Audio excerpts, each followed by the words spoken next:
running a little bit over capacity, so if we could potentially just clear up the main path, and then we will try to sort everyone out. But for now, we really need the path in the middle. Na duhet rruga në mes me qenë e lirë.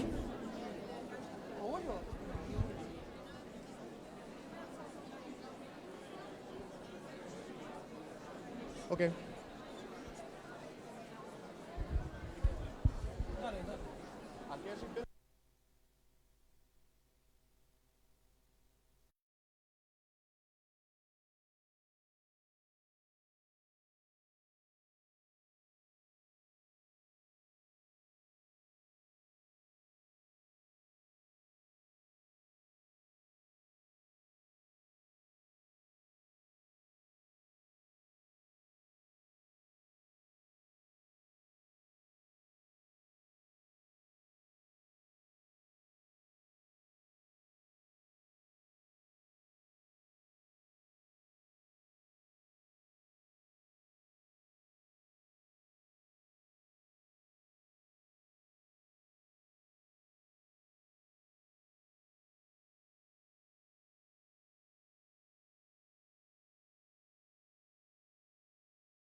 And clear the main path. Zonja dhe zotrinj, nëse mundeni ju lutem në pjesën ku po në mes me liru.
Ladies and gentlemen, please welcome the President of the Republic of Kosovo, Her Excellency Dr. Vjosa Osmani Sadriu.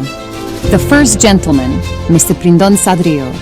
The President of the Republic of Slovenia, Her Excellency Dr. Nataša Pirc Musar. The President of the Republic of Albania, His Excellency Bayram Begaj. The First Lady of the Republic of Albania, Ajmanda Begaj. The Speaker of the Parliament of the Republic of Albania, Her Excellency Lindita Nikola. The Prime Minister of the Republic of North Macedonia, His Excellency Talat Xhaferi, and our other high-level esteemed guests from around the world.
Ladies and gentlemen, please be seated. The event will begin within a few seconds.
Human rights are women's rights, and women's rights are human rights once and for all.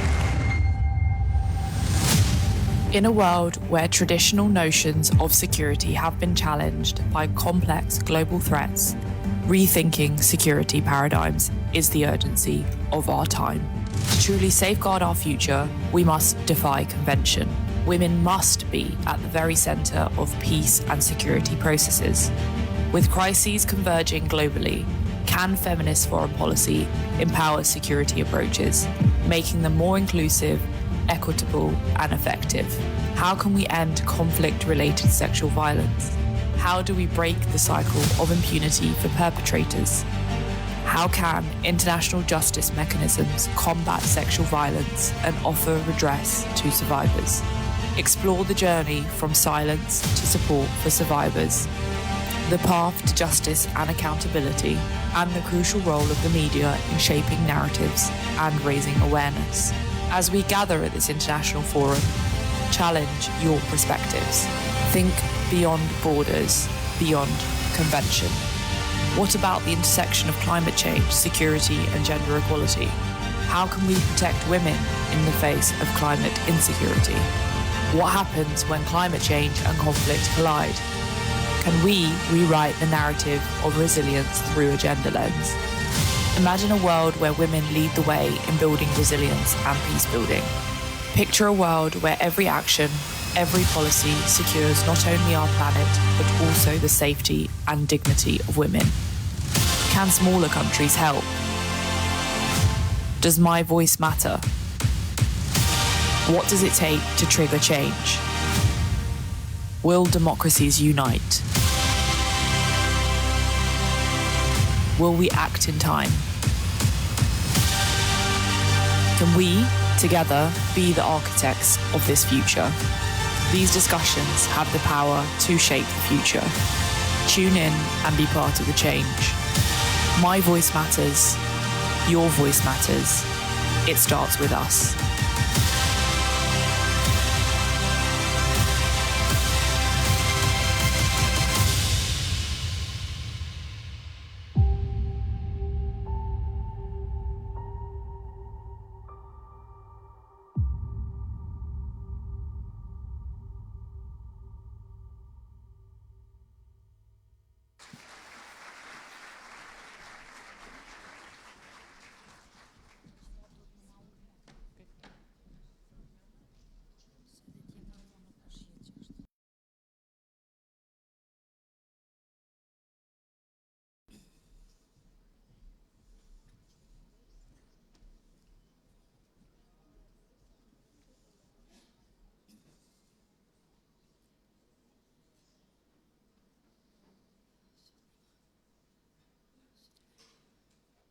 I was university student and humanitarian rights defender before the war.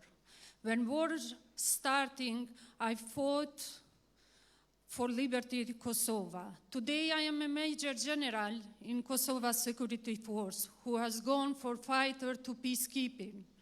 Peace for all. I was here, I am here, I will be here.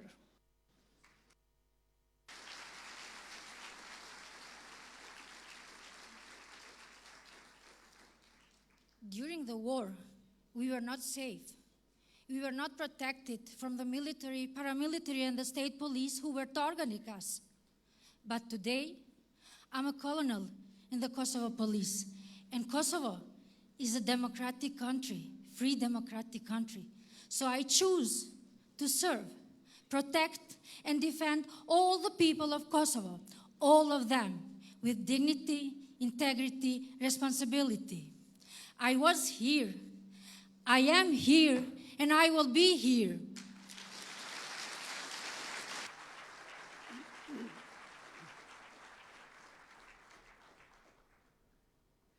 Rape was the weapon of war in Kosovo. They did not spare men, women, or even children. Rape was and it is a war crime.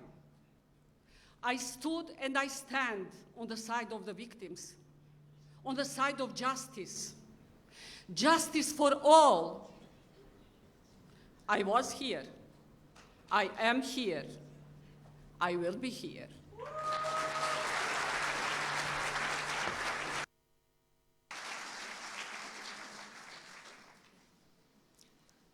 Before the war, during the war, and after the war, I went to villages, to towns, and to cities to make sure that women and girls are being heard, their needs, their fears, and their rights. But you know what? Today, we have so many incredible activists and feminists, and today we support them to speak up and to act. And we will do so every day for all of them. I was here. We are here, and we will be here.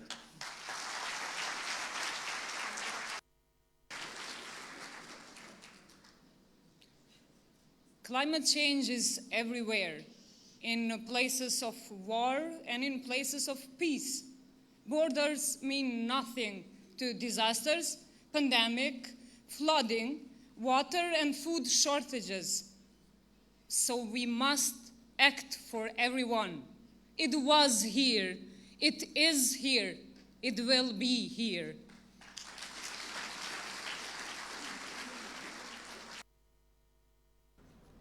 Most of Kosovo's refugees were able to go back home after their war ended. Now war is in our country. Today we are refugees in Kosovo. Kosovo gives us safe haven until we can go back to home too. We want to go back home too. We are here now. We want to go back home one day.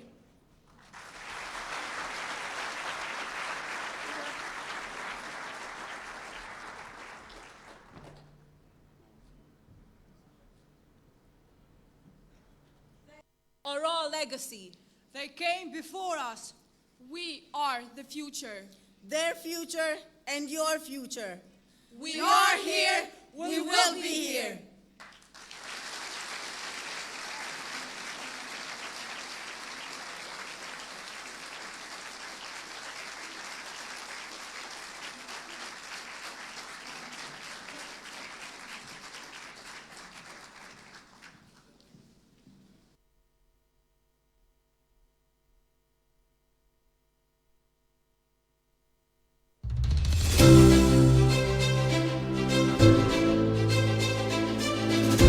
Ladies and gentlemen, please welcome the Masters of Ceremony for this year's edition of the International Forum on Women, Peace and Security, Ms. Grida Duma and Mr. Adriatic Kelmande.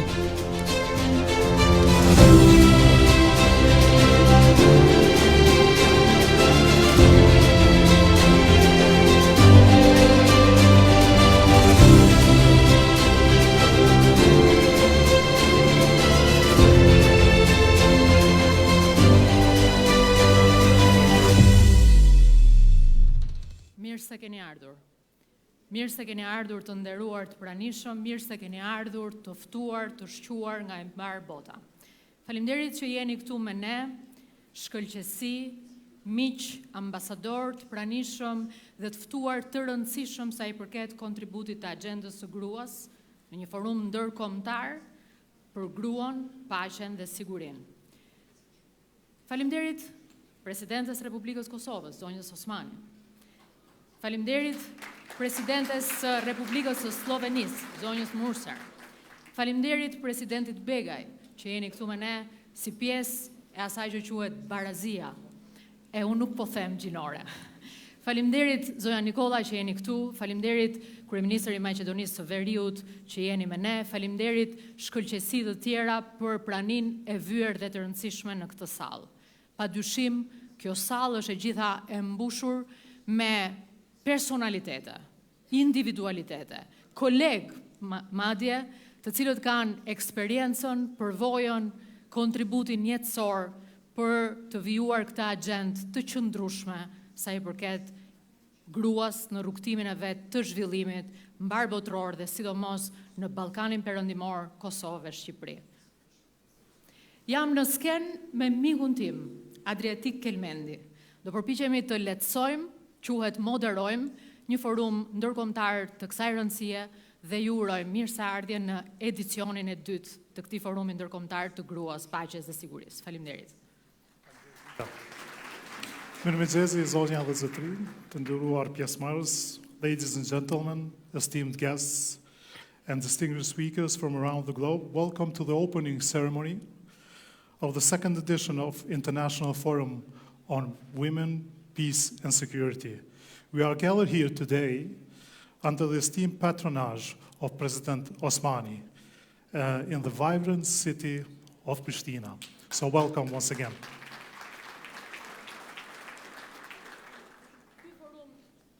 Një rëndësie të veçantë na mbledh në zemër të Ballkanit Perëndimor, ndër të tjera dhe për dy çështje kollonare të rëndësishme. Shpresojmë dhe urojmë të mundsojmë që të arrijmë të kuptojmë më mirë se çfarë duhet bërë për të parandaluar dhunën seksuale përgjatë konflikteve, arrijmë apo jo do të veprojmë në mënyrë të mençur për të paraprirë zhvillimeve që e presin gruan sidomos për sa i përket ndryshimeve klimatike. Yes, and it's always an honor to share the stage with and the platform with heads of state, heads of governments, ministers, members of parliaments, policymakers, activists, academics and community leaders who bring valuable perspectives and valuable expertise. Your commitment fuels our collective effort to forge pathways towards safety, dignity, and justice for women everywhere.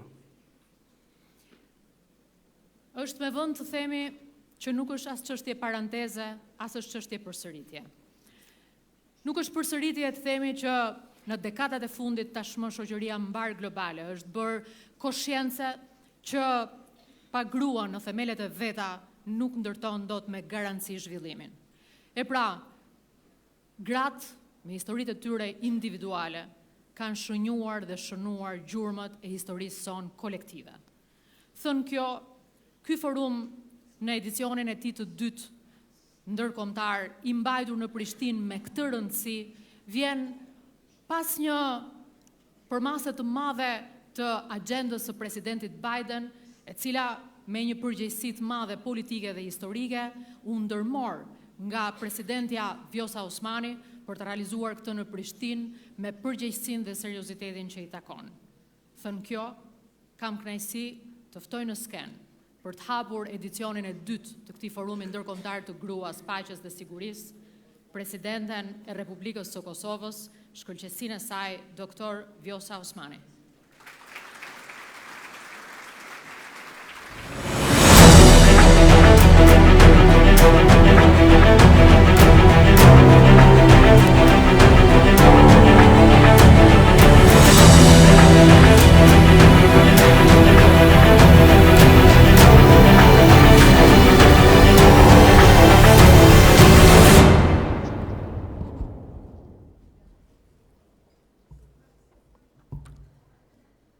Esteemed guests, ladies and gentlemen, zonja dhe zotrinj, miq të nderuar.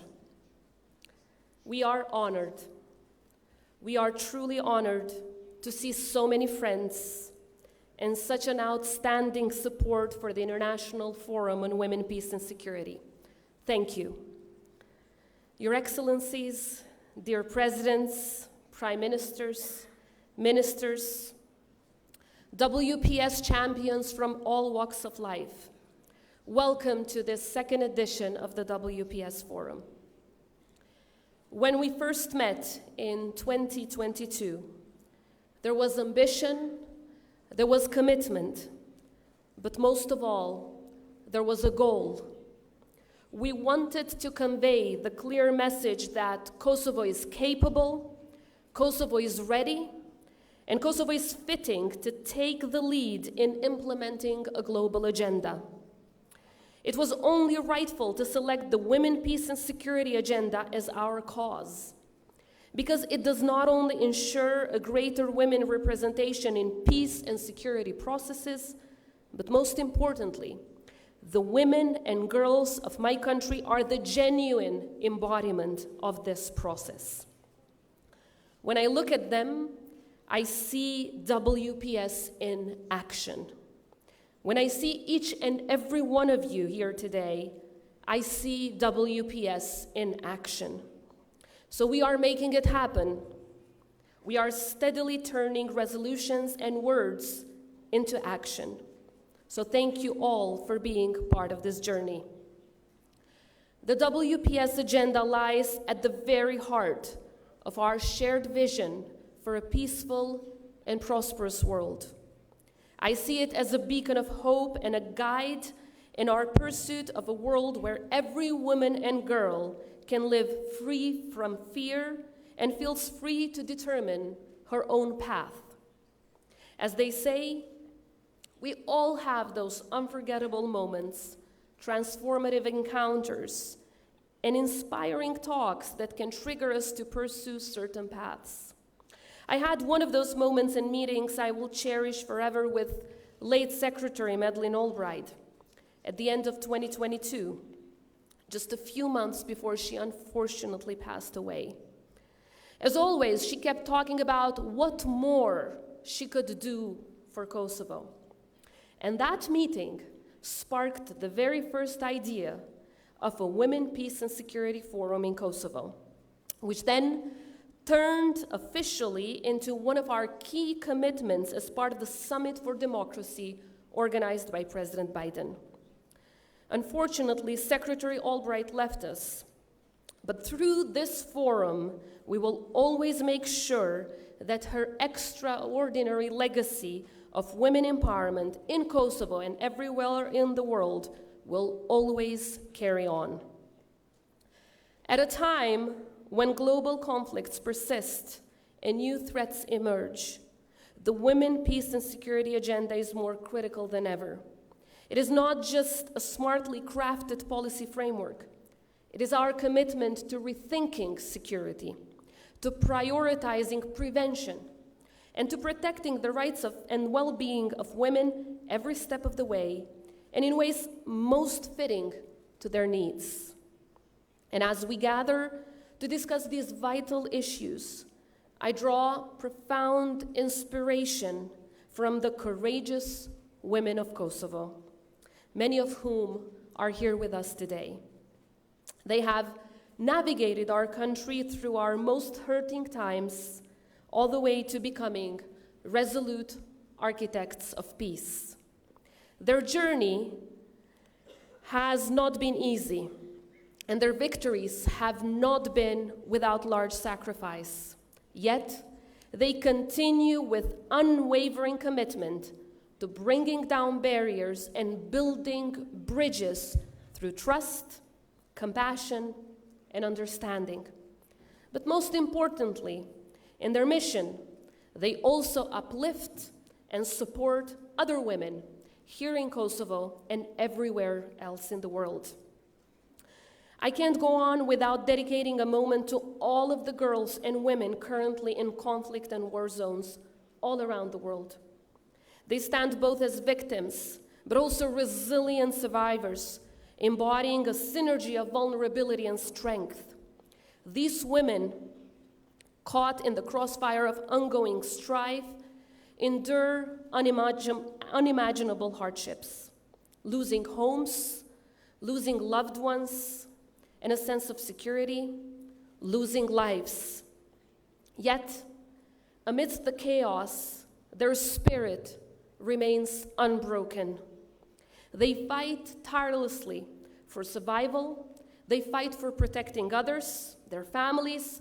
They fight for their countries. And most importantly, they fight for freedom. So we owe it to them and to every woman and girl who is faced with the gravity and devastation of a conflict or war to make sure that their voices are heard, that their courage is seen, and their potential is unleashed. We will stand with you every step of the way.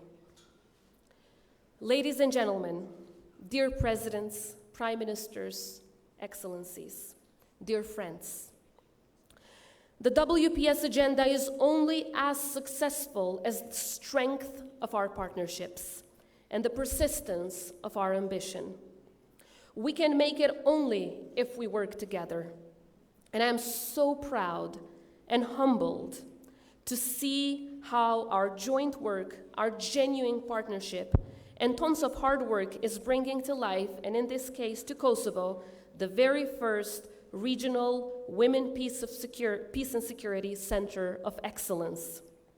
We will say more about it shortly, but I wanted to take a moment to express our utmost appreciation for Secretary Blinken's office for global women's issues, for choosing the Office of the President of Kosovo as their partner for this Center of Excellence.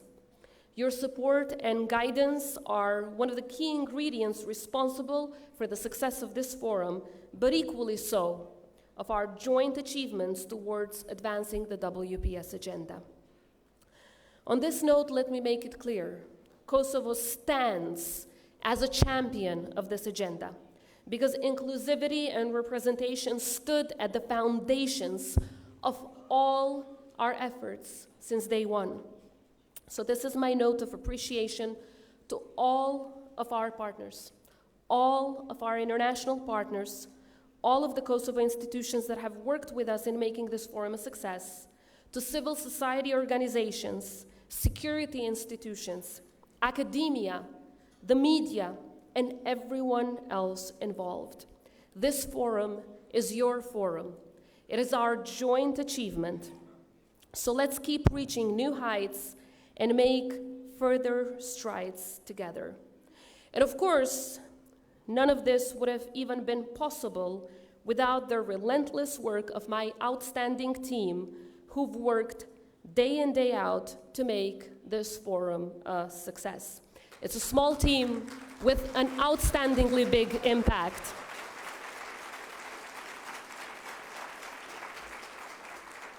And as you might imagine, it's mostly composed of women. And some great men champion as well. Dear friends of the WPS, this edition of the WPS Forum is unique in many ways, but also because it seeks to bring a combined perspective into the challenges that women have historically faced, as well as emerging challenges that are reshaping the future of security architectures. As such, the selection of the two key themes of this edition, on one hand, conflict-related sexual violence, as well as climate security, on the other hand, is of no coincidence. In our efforts, of course, we try to address all the tests of our time, but we will also need the lessons of the past to successfully tackle the challenges of the future. In this forum, apart from leaders, politicians, experts, academics, civil society members, human rights defenders, WPS champions, judges, experts, you will also be hearing from survivors themselves, the survivors of sexual violence during the war. They will ask us to hear their story. They will ask us to be the voice of survivors. And most importantly, they will ask us to never stop fighting for justice. When you hear the stories of survivors, as many of us have, fighting for them is not just a job any longer. It's not just the work of a forum any longer. It's not just the mission of a political mandate. It becomes the mission of a lifetime. So we have gathered here today for them and for all the women and girls around the world who need us to be their voice until they can have theirs heard. We all know that whether when speaking of conflict-related sexual violence or speaking of the risks women face as a consequence of climate change, women and girls are those mostly affected. Amidst this backdrop of conflict, societal constraints and cultural upheavals that respond to their needs, that we join forces to empowering and supporting them, as well as create a safe environment for all the women, everywhere, all and for once. So let us draw strength from everything we have achieved in Kosovo and elsewhere. Let us also recognize the work that remains. In this forum, let's commit ourselves to the hard yet absolutely necessary work that remains, the necessary work of peace, a peace where women play an integral role, not just in preventing conflict, but also in leading efforts to build sustainable and resilient societies and countries. Inspired by the legacy of those women who came before us, bolstered by the courage of women worldwide, and driven by our shared values. Let's not stop. We can and we will forge a future marked by peace and dignity for all. Thank you.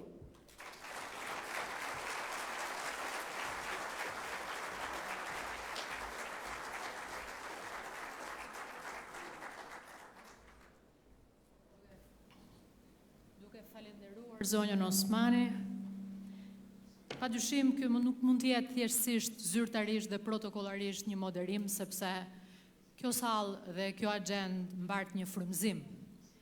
Zonja Osmani tha, jemi të frymëzuar nga shembujt që kanë sakrifikuar, janë flijuar, kanë luftuar dhe vijojnë. Tha që këtu, kur ju shikoj të gjithë dhe bashkë, njerëz me këtë kontribut, me këtë rëndësi, me këtë peshë, kuptoj që gjëra do të avancojnë, do të ecin. Është në veprim fjala. Dhe padyshim ky veprim nuk është thjeshtësisht një detyrim dhe nuk është një punë, tha zonja Osmani. Në fakt është një kuptim edhe për jetën tonë. Shansi dhe historia për disa ka qenë më e vrasht. Shansi dhe historia që na jepet ne për të vijuar misionin atyre që sakrifikuan është në fakt një frymëzim për t'i dhënë kuptim jetëve tona.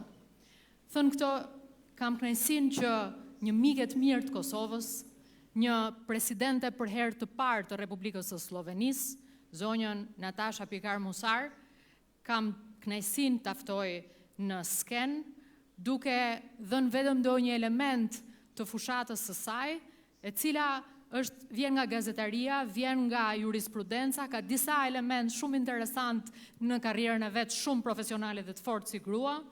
Kam kënaqësinë t'ju jap juve skenën, zonja presidente e Republikës së Slovenisë.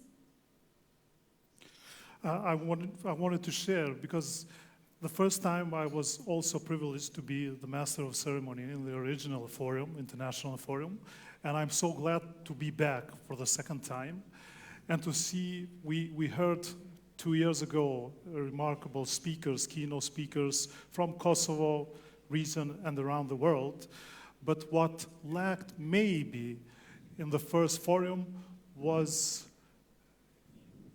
balance of genders, because we know that we need both men and women to participate in this battle for equality. So this time around, we're going to hear from women, but also from some strong men. So we're going to start with President of Slovenia and continue with remarkable statesmen. Please.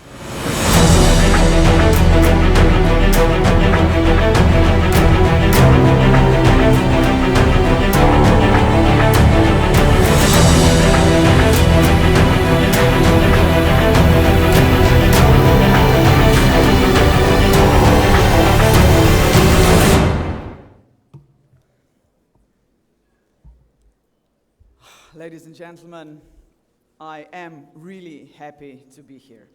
President Osmani Sadriu, President Begay, Prime Minister Jaferi, esteemed guests, ladies and gentlemen. Madam President, let me thank you for inviting me to address this important forum. I very much welcome the establishment of the Regional Center of Excellence for Women, Peace and Security in Kosovo, which is due to be signed shortly. This is an excellent news because, unfortunately, there is a growing need to focus on women in the context of war, violence, and conflict. Worse still, the worrying news from the Middle East reminds us that we truly live in dangerous times. We must fight for peace and security at every level now, so this conference could not be timelier. Thank you, Vjosa, for the initiative. So overall, ladies and gentlemen, the situation is anything but good. I am increasingly concerned about the situation of women and girls worldwide. Wherever you look, gender inequality stands out as a sad but obvious feature of our civilization. A 2018 report of UN Women states, among other things, that women are often the first to go hungry when households do not have access to sufficient food. A girl born into a poor household and forced into early marriage has a higher risk of dropping out of school, giving birth early, suffering complications in childbirth, and experiencing domestic violence. A girl born into poverty has virtually no chance of escaping it. Given these facts, we cannot expect to achieve gender equality in the near future. Even small progress by 2030 is likely to be considered a success, but we should not celebrate it. Looking at how much is invested into efforts to give women a greater role in all areas of life, we may not even achieve gender equality by 2130. Observing the terrible impact of political, economic, and security developments of women and girls worldwide, one may well conclude that the situation is worsening. Think of the current situation of women, girls, and boys in Syria, Yemen, and Sudan, for example. Think of the situation of women and girls in Afghanistan, a tragic story of the rapid and brutal reversion of rights that had been gained only to be lost again. We also should think of Ukrainian women. The Russian aggression against Ukraine has turned many of them into refugees, victims of sexual violence in the conflict or fighting for their country on the front line at this very moment. Last but certainly not least, we should think of the women in the Gaza Strip, many of whom have lost everything: peace, security, shelter, food, water, and many of them, even thousands of them, lives. Our approach to the role, needs, and protection of women in conflict and crisis is the Women, Peace and Security Agenda, as formulated in the 10 UN Security Council resolutions. We see the full, equal, and meaningful participation of women and men as key to success in efforts to achieve sustainable and inclusive peace, stability, and development. However, let us be honest, in the nearly 25 years that have passed since the Security Council adopted the landmark Resolution 1325, we have not seen the kind of progress we had hoped for at that time. We have to ask ourselves the question, why actually? What is holding back progress on the WPS agenda? My answer, ladies and gentlemen, is the lack of inclusivity. The same answer applies to the question of why so many peace processes fail. As long as full social inclusion, especially of women, is not taken for granted, neither will peace processes be stable, nor will be the situation of women and girls improve significantly. This also applies to many other issues that are linked to social problems such as climate change. Against this background, Slovenia pursues a feminist foreign policy in its international relations. As a non-permanent member of the United Nations Security Council, we look at all issues on the UN Security Council agenda from a gender perspective. Of course, the Women, Peace and Security agenda is one of our priorities in the work of the Council. We also include a gender perspective in other Security Council dossiers. This applies to geographical and thematic dossiers, for example, the Climate, Peace and Security Agenda, or water, or cybersecurity. Slovenia is committed to the full, equal, and meaningful participation of women in peace-building measures in the areas of environment, climate security, and water management. In this regard, let me briefly outline some elements of Slovenian feminist foreign policy that could be relevant to the debates at this important gathering. First, we strongly condemn all conflict-related sexual violence. It is abhorrent to use rape as a tactic of war or as an instrument of oppression or intimidation. There must be no impunity for such crimes. Second, great attention must be paid to impunity, followed by decisive action. If violence against women goes unpunished, it encourages the continued perpetration of conflict-related sexual violence. International law provides for the punishment of perpetrators and deterrence to ensure that such crimes are not repeated. Third, justice for survivors of conflict-related sexual violence must be a global priority. This is why Slovenia has long supported efforts to tackle impunity.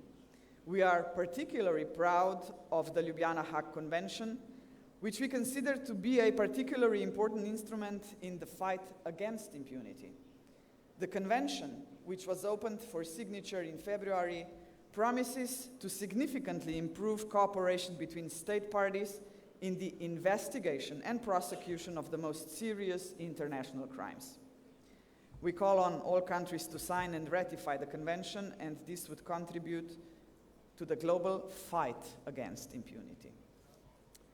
Finally, raising awareness of conflict-related sexual violence and the needs of survivors should be included in national policy considerations in all countries, if you ask me. To this end, we have recently prepared a translation of the Murat Code into the Slovenian language to support the work of all relevant national institutions.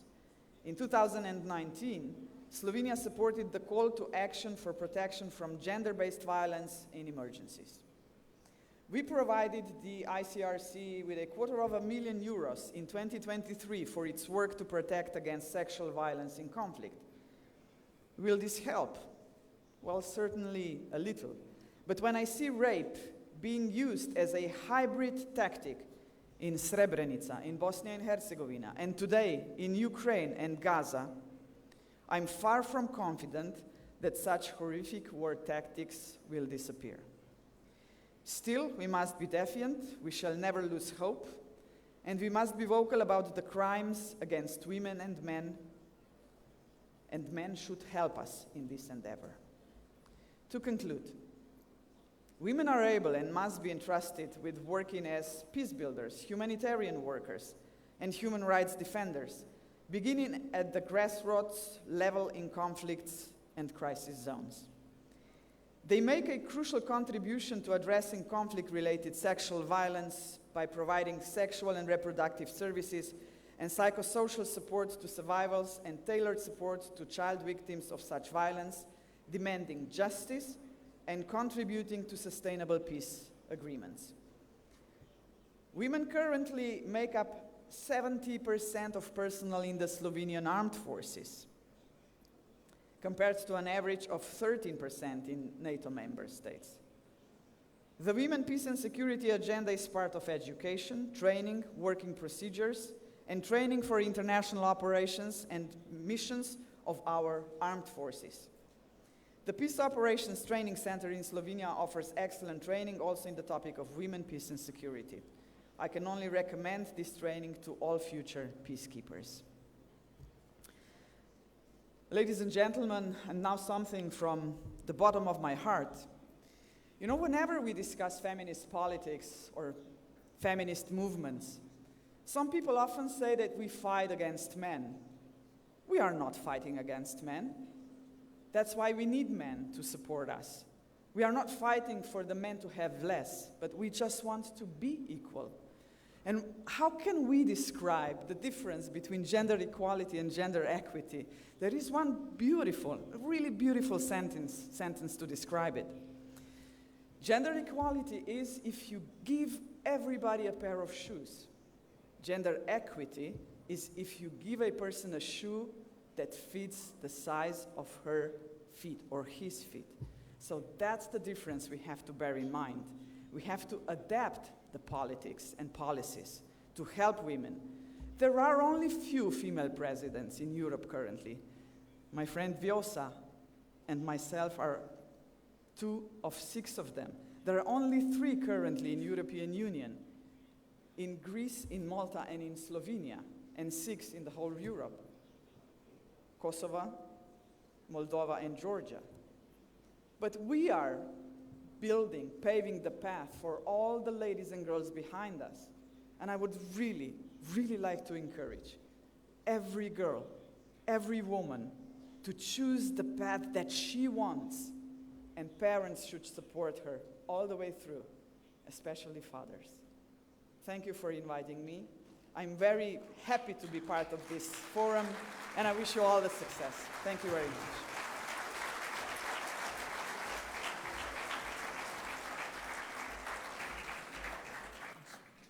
E bukur shumë, si të sigurojmë barazin, jo t'i japim se cilit nga një palë këpuc, t'i japim se cilit atë këpuc që bën për masën e këmbës së saj apo të ti.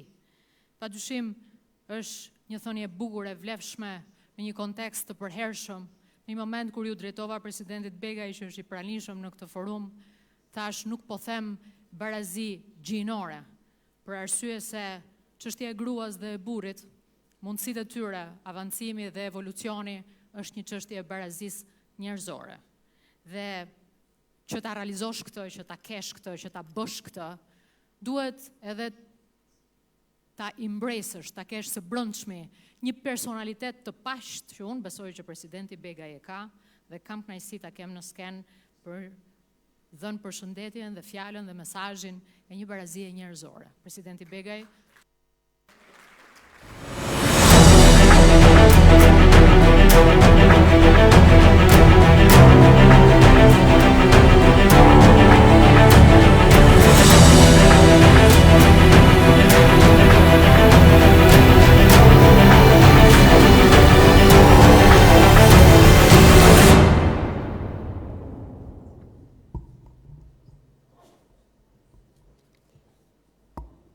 Dear Natasha, you said that you are not here to fight the men's. No. But I can show you that I'm one of them that I truly believe to equality. So thank you so much for inviting me to be here today to speak on behalf of Albania. It's a great pleasure to see this room full with people, witness of those situations that never be repeated. Dear President Osmani, I am not going to thank you for the invitation because I will be always in Kosovo without invitation.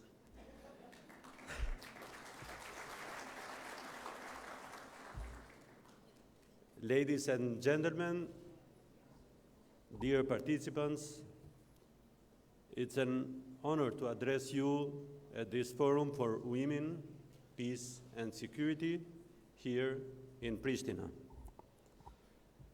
This gathering stands as a proof of our shared commitment to peace and security, while also reflecting Kosovo's active contribution to a prosperous future and a world where the role of women is fundamental. The Western Balkans bear witness to the bloody conflicts that have left an unforgettable mark upon our lands and hearts, and will forever remain in our historical memory. Among those who bear heaviest burdens of these conflicts were women. They have been targets of violence and torture, subject to humiliation and ethnic cleansing.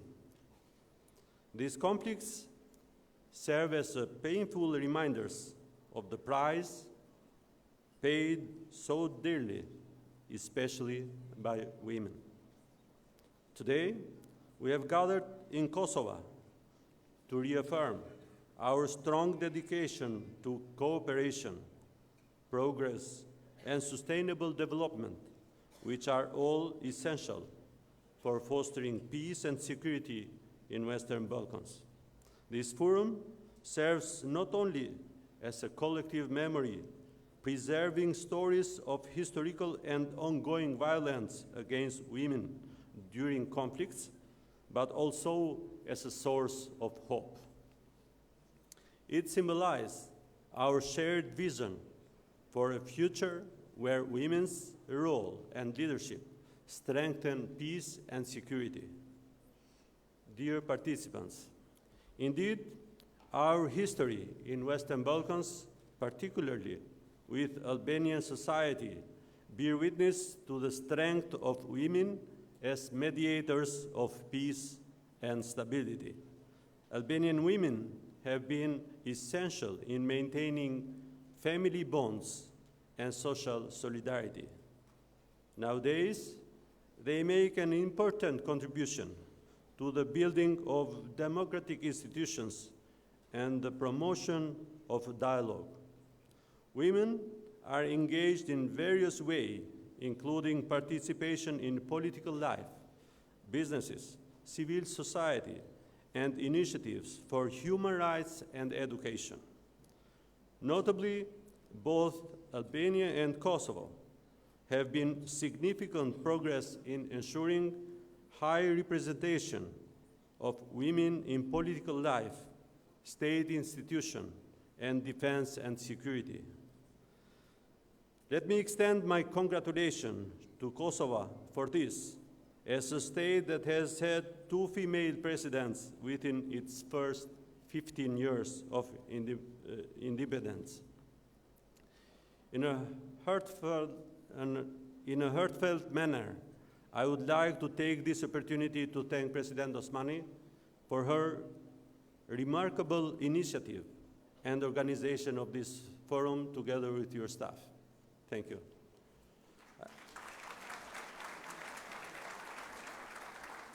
I'm sure that more work is ahead to break down the hindering mindset, empower women, and ensure gender equality and equal opportunities. Sustainable peace and security cannot be achieved without the equal participation of women and men across all levels of decision-making. To empower women, we must enhance their capabilities and create supportive environment. Crucial to this is the education of girls and women. Investing in their education and training not only open up new opportunities, but also equips them with the strength, courage, and resources they need to challenge prevailing mindset and norms within the family and society. Such efforts would ensure equal opportunities to participate in political and social spheres. By supporting women's education, we invest in the next generation of women, leaders across demanding fields such as technological innovation and innovative solutions to environment problems. The innovation brought by women leaders, scientists, activists, and entrepreneurs are essential for addressing the world's present and future challenges. This forum has the potential to turn into a platform for alliances dedicated to supporting and ensuring women's education worldwide. Similar alliances are crucial for ending violence against women. This violence, unfortunately, is not only confined to civil, ethnic, regional, or global conflicts, but also to the daily life of hundreds and thousands of families in which women face mistreatment. Therefore, the fight to end violence against women requires our collective effort on many levels, determination and persistence. The time has come for an intensive campaign to ensure that violence against women in any form is intolerable and unjustifiable. Let us recall the pain, suffering, and sacrifice of the women and girls who were victims of the violence of the Serbian genocide against the Albanians. I highly admire the courage and bravery of those who witnessed the horrors endured.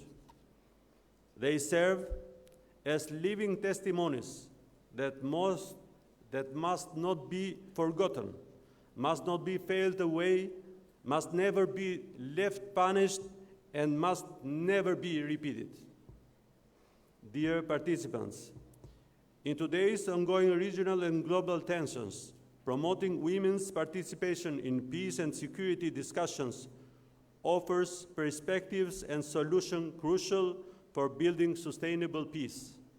In our region, where political changes and security concerns continue to be a challenge, the role of women in conflict prevention, mediation, and post-conflict recovery is more important than ever. This forum is important as it emphasizes the role each of our countries plays, our efforts and our commitments to peace and security, which are based on consolidating the rule of law, democratic values, and social justice.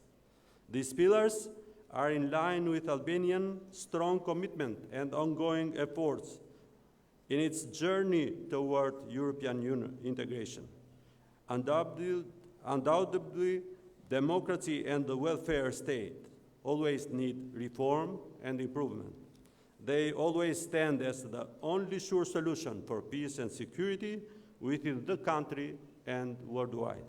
I see gender equality and the empowerment of women in society and important requirements for a functional democracy.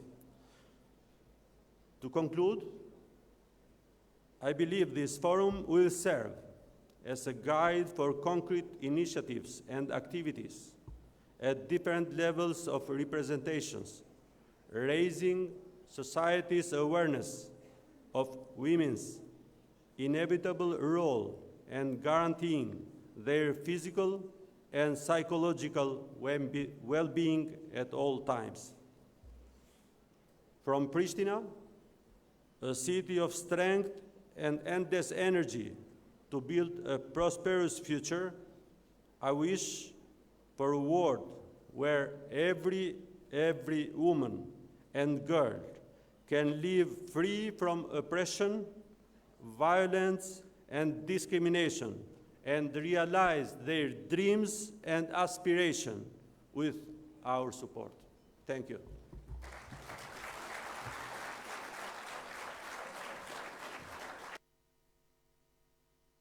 Thank you, Your Excellency, President Begay.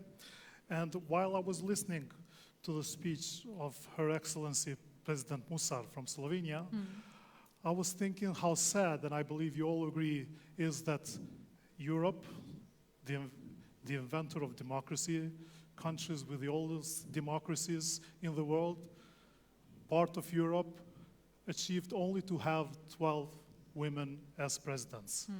But I believe there's a chance to learn something from Kosovo, the newest country and the newest democracy in Kosovo. We achieved to have not only one, but 2 women presidents. So I believe by the time of the next forum, there will be at least 12 women presidents in Europe. Let's hope so. Thank you. And I believe Grete, as former politician, agrees that one More woman than that, but must just be a not because president they in are Albania. women, but they are spectacular persons. Thank you. And by saying that, we move to our program, and I have a pleasure to invite my dear friend, His Excellency, Prime Minister of North Macedonia, Mr. Talat Jaferi, to join us on stage.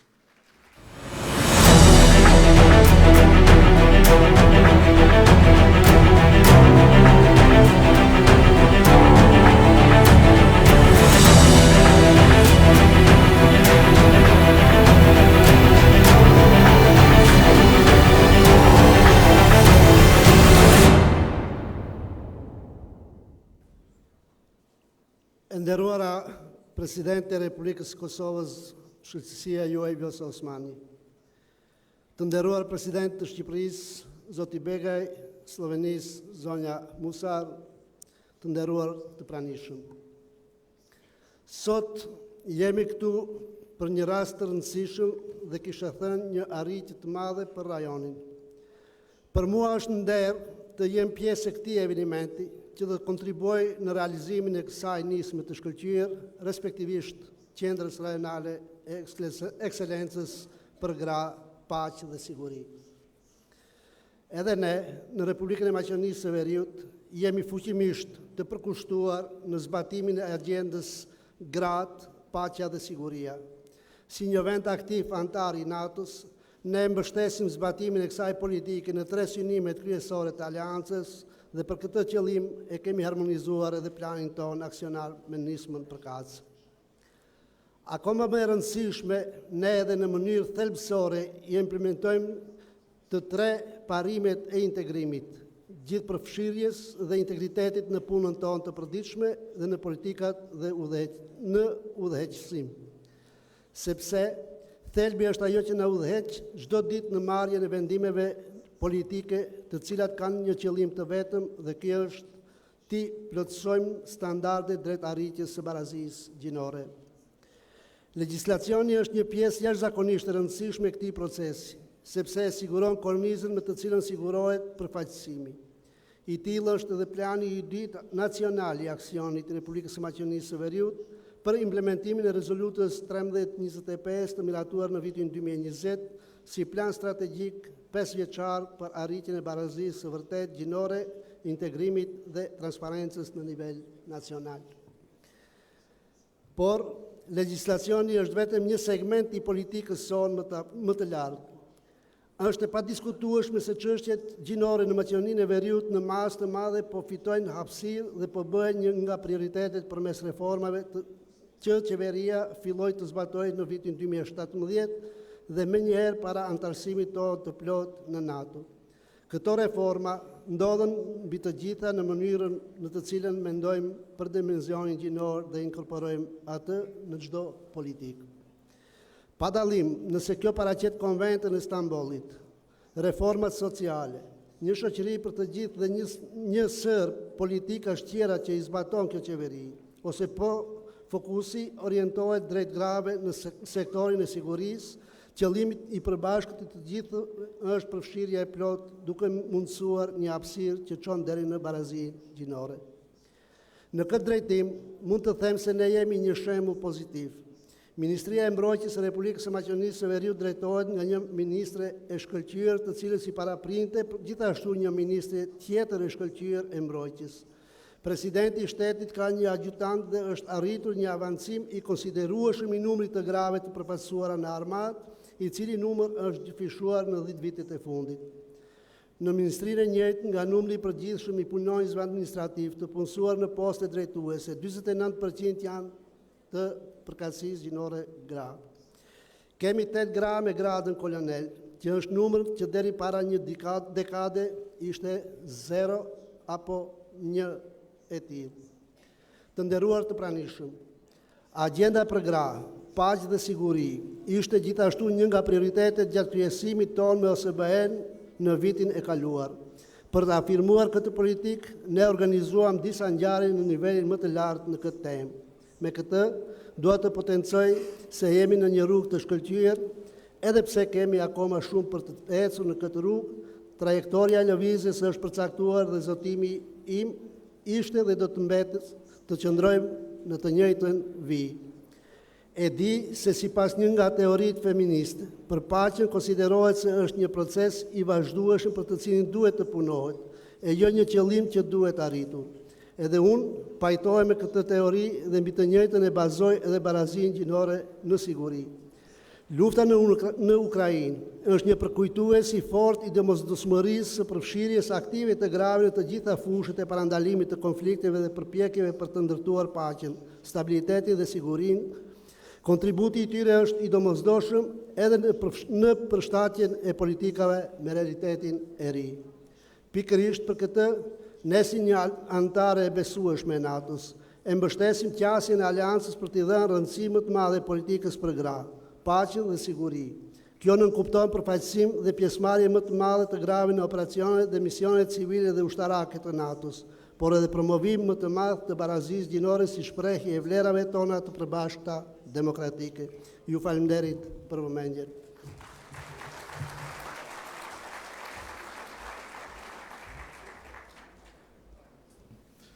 Thank you, Prime Minister Jaferi. And as we go along, I'm so excited that we came to a certain point of the agenda when we want to cherish our partners, those who stood by us in good and our bad, those who were with us with their support always when was needed. So let's take a moment to see one very special address.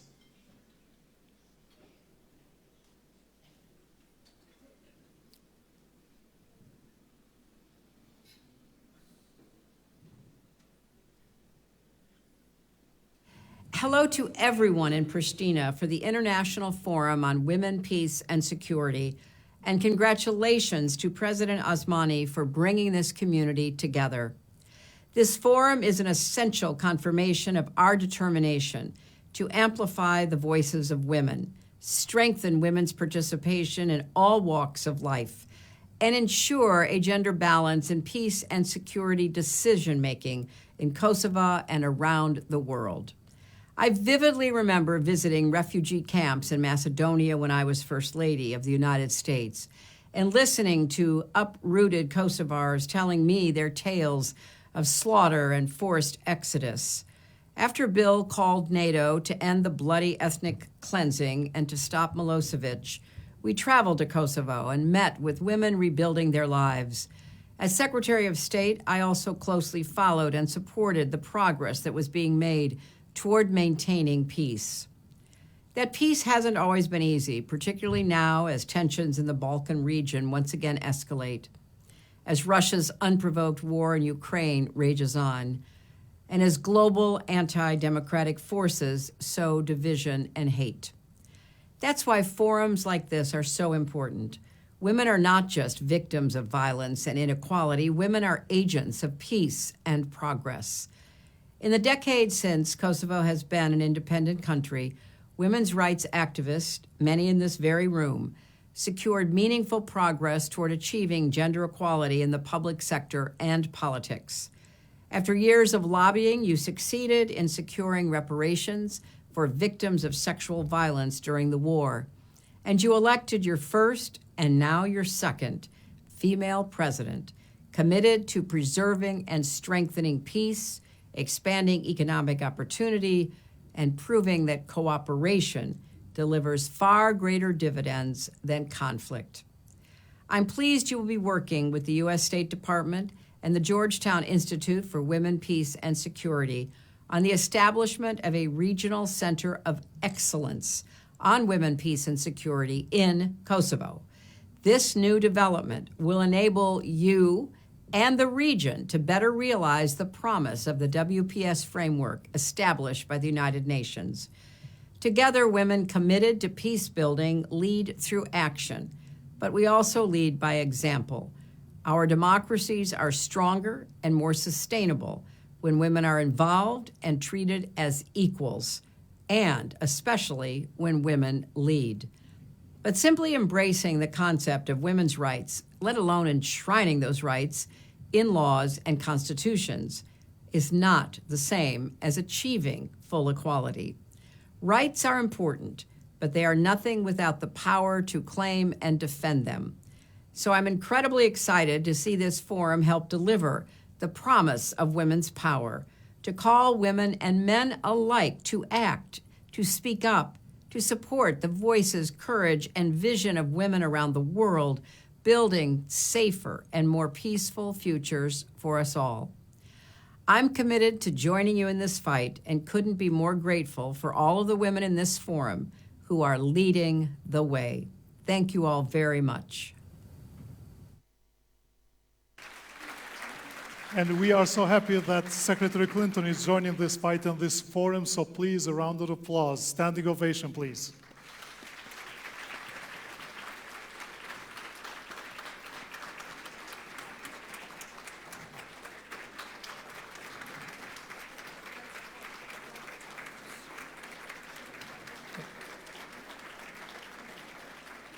Gratë e mëdha Adriatik ikonike si Hillary Clinton, sekretarja e shtetit, kandidate për presidente në Shtetet e Bashkuara, tha jo modeli forcës, por forca e modelit.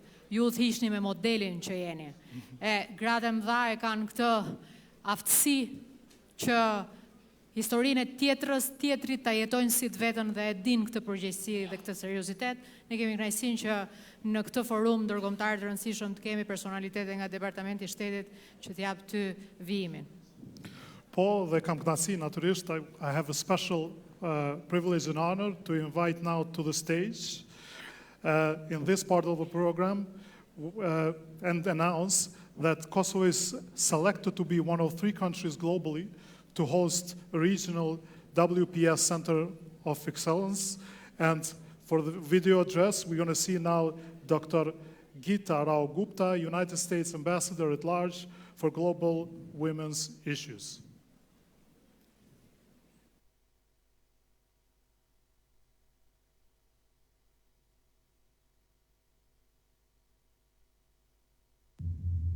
Good morning, everyone. My congratulations to President Osmani, her team, and our partners from Kosovo for organizing this exceptional Women, Peace and Security Forum.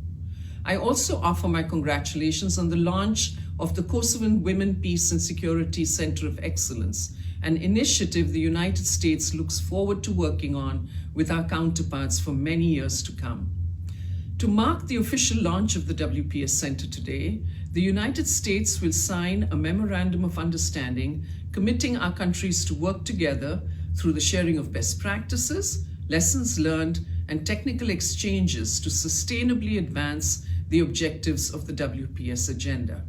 It is symbolic that the launch of the Kosovan WPS Center of Excellence and MOU signing are being held at the WPS Forum.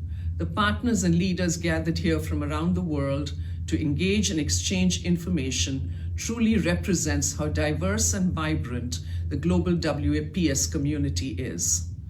This gathering is also emblematic of the very goal of WPS centers, to coordinate existing WPS initiatives and develop new avenues for partnerships to further advance the tangible and sustainable implementation of our collective WPS goals.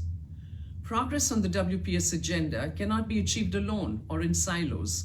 It is crucial now more than ever as we experience increasing levels of conflict, threats to national and individual security, and a global backsliding on women's rights and gender equality, that we work to advance the core tenets of WPS together.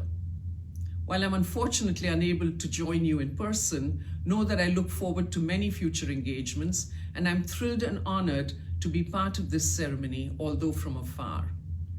I again offer my heartfelt congratulations to President Osmani and her team, and recognize the many leaders, champions, and experts in the room. My team and I are so pleased to be working with you to carry forward this vital initiative. Thank you. Mirë, pa marrë shumë kohë, kam kënaqësi të kem këtu një mike të çështjes së gruas në Ballkanin Perëndimor, që njeh mirë Tiranën, që njeh mirë Prishtinën, që ka ndihmuar me projekte shumë të vëra çështjet e gruas në Ballkan, sidomos në 2 vendet tona. Catherine Fotovat, kam shumë kënaqësi që do të jesh këtu dhe do të mbash një fjalë përshëndetëse zëvendës drejtore kryesore, sekretarit shtetit për çështjet e gruas në Departamentin e Shtetit, Catherine Fotovat.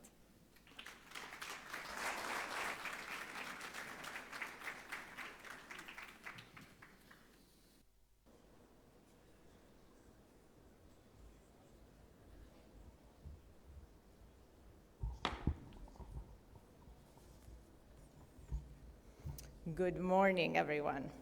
Madam President, I do love saying that. Presidents, prime ministers, ambassadors, ministers, distinguished guests, and all the amazing WPS champions, men and women, good morning. I'm so honored to be here. And wow, I have to say, if there was a WPS Eurovision, I am voting for Kosovo.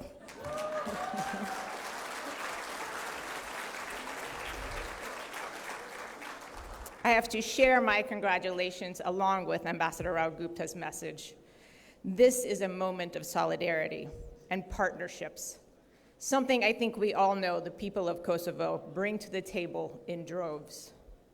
To be here in this room with all of you as we sign a memorandum of understanding between the United States and the President's team to work together on the Kosovo Women, Peace and Security Center of Excellence is truly emblematic of the long-standing great partnership between our two countries and a sign of many more opportunities to come.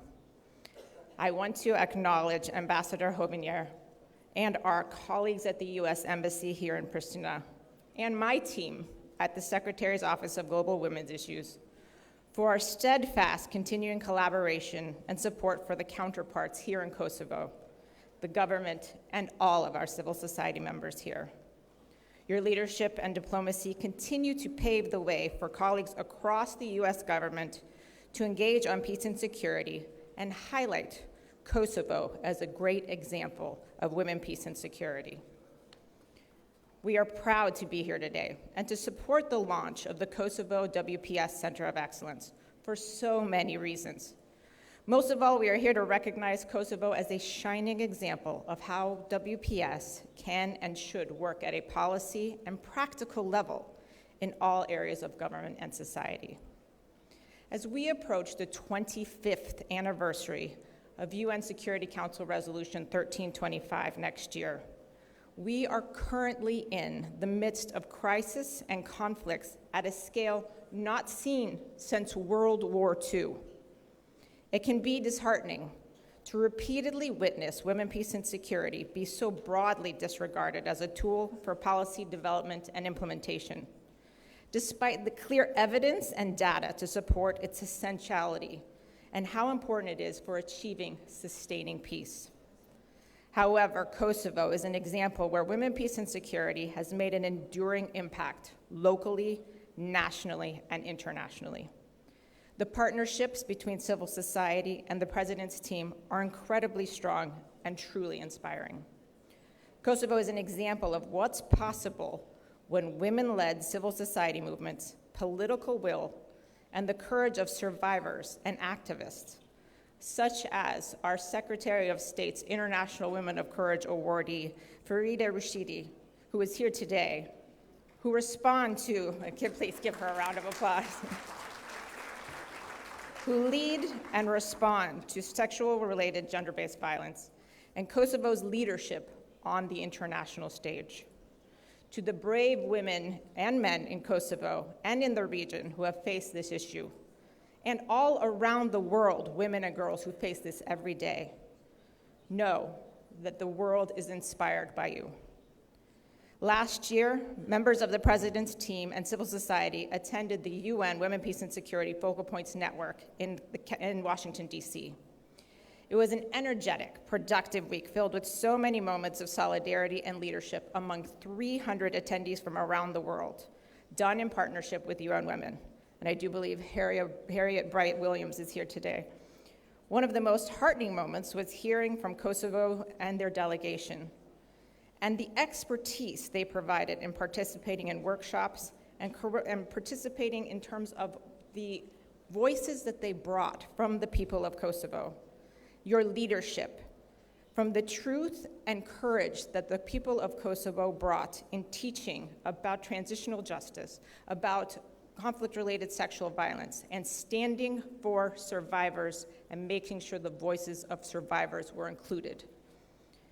It was this specific point, the solidarity between the people working on peace and security across Kosovo, that was and has always been so moving wherever we have had the privilege to work with the leaders and partners from this country. This solidarity has been a point that my team and I frequently refer to and have the honor of witnessing WPS in action. To be here now to support Kosovo at your second WPS forum, I was also privileged to be at the first one, it is only fitting that we have been continually inspired by your leadership. To see the launch of the Kosovo WPS Center and sign a memorandum of understanding between our two countries to work together on this center is also fitting, as we know there is much needed to be done and to implement from all of us on the WPS agenda in a sustainable and strategic manner. Centers are meant to be a coordination hub for existing initiatives and an avenue for partners around the region and the world to come together and share best practices for implementation across government, civil society, private sector, legislatures, and so many other areas.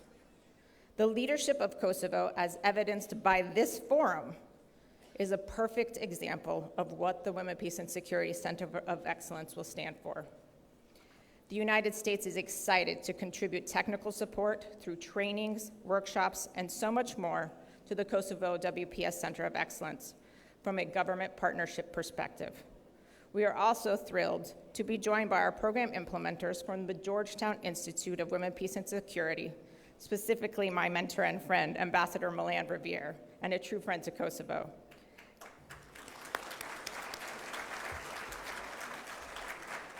And they will begin their work to coordinate civil society, academic, and non-government partner engagement with the Women, Peace, and Security Kosovo Center and locations around the world that we are also working with. We know that there will always be challenges to implementing the core tenets of Women, Peace, and Security. However, the Kosovo Women, Peace, and Security Center of Excellence is a step forward for Kosovo, the region, and truly the world. The United States is so proud to partner with President Osmani and her team and the people of Kosovo as you take this step. As we move forward together and as we sign this memorandum of understanding and the support for the Kosovo Women, Peace, and Security Center of Excellence, as we learn from each other at this spectacular forum, let us be reminded of the words of the late, great Secretary Madeleine Albright, which we just saw inscribed downtown in Pristina. Let us pledge that in Kosovo, there will be a new birth of freedom based on tolerance, law, and respect for every human life. To our dear friend, President Osmani, a true Women, Peace, and Security shiro, as I like to say. I'm going to get you a cape next time I see you. And her team, Liarta, Dora, and so many others, thank you all for all that you have done to organize this amazing forum, and congratulations. We look forward to working with you on the Kosovo Women, Peace, and Security Center of Excellence and this partnership. And many, and I see you all out there, the many amazing Women, Peace, and Security champions in this room. We cannot do it without each other. And make sure that we are advancing women's security, peace and security, and gender equity and equality for many years to come. Veluminaires, thank you so much.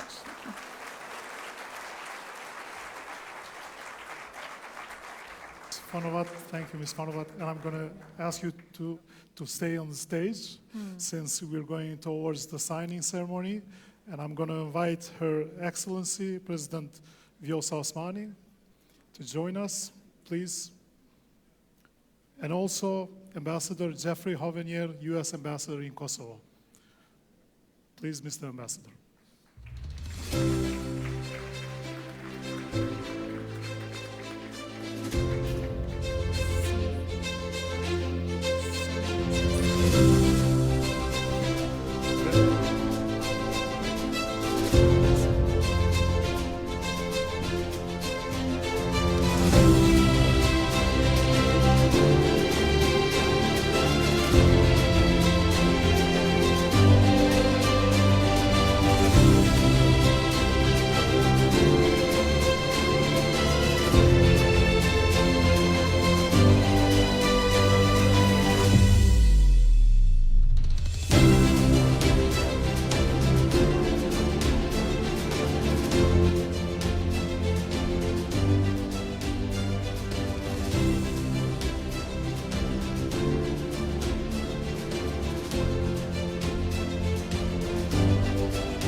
ndryshme. Ju do keni rastin të dëgjoni atë që në anglisht quhet fireside chat, një diskutim i ngrohtë pranë zjarrit midis zonjës Melanie Verver, që është drejtoresha ekzekutive e Institutit Georgetown për çështjet e grave, dhe gjithashtu zonjës Linda Robinson, dhe jam e bindur që ajo që vjen tani është një diskur i ëmbël, i ngrohtë, i një rrëfimi, eksperiencë personale të dy personaliteteve si këto dy zonja dhe këto dy gra. I ftoj me njerë në sken. The floor is yours.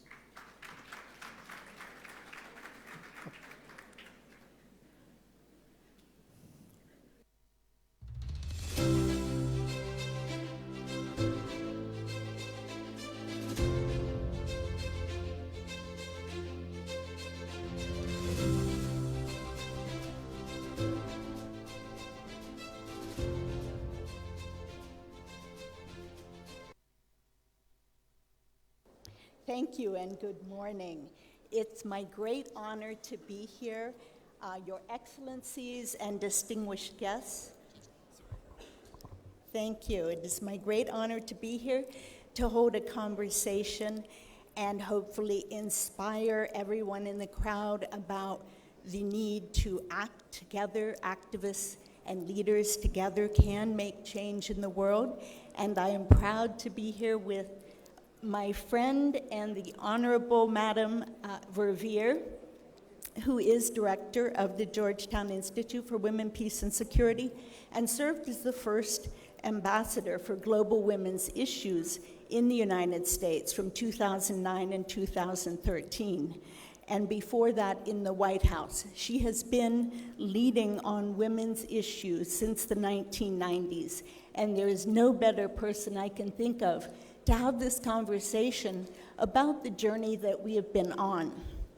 So I'd like to just start by noting, of course, in the 1990s, conflicts and wars were raging throughout the world. I was in Latin America, saw many wars as well as dictatorships, and the beginning of transition and peace processes. Africa, Europe, here, former Yugoslavia was raging, and we had many wars, Afghanistan, just around the world. So I'd like you to reflect for a moment on what happened to bring activists together and create this groundswell that led to the United Nations' first resolution on women, peace, and security in 2000, now 24 years ago. Well, thank you so much, Linda, and it's such a pleasure for me to be back in Pristina.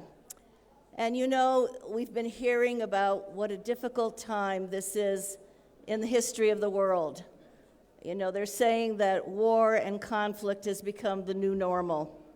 And I want to salute the leadership of President Osmani and for everyone involved in this great experience for helping us rethink security, because this is a critical time and half the world's population needs to be involved, the part that hasn't been as involved in dealing with matters of peace and security. And so, Linda, it's great to be here with you, and I want to say that we're part of this trajectory that's gone on. I remember so well when I was working for then First Lady Hillary Clinton, when two women from Kosovo, at the time that the crisis here was beginning to turn into the disastrous horror that it was, they came to the White House, Fiosa and Aphrodita, and they talked explicitly. They told her what was happening here, how people were being forced down the mountainside, the atrocities that were beginning to be committed, before much of the world knew what was happening. And I think those two women, like the women of Kosovo, are symbols of the resistance that has gone on, the courage that has taken place over the years, and the resilience to keep going.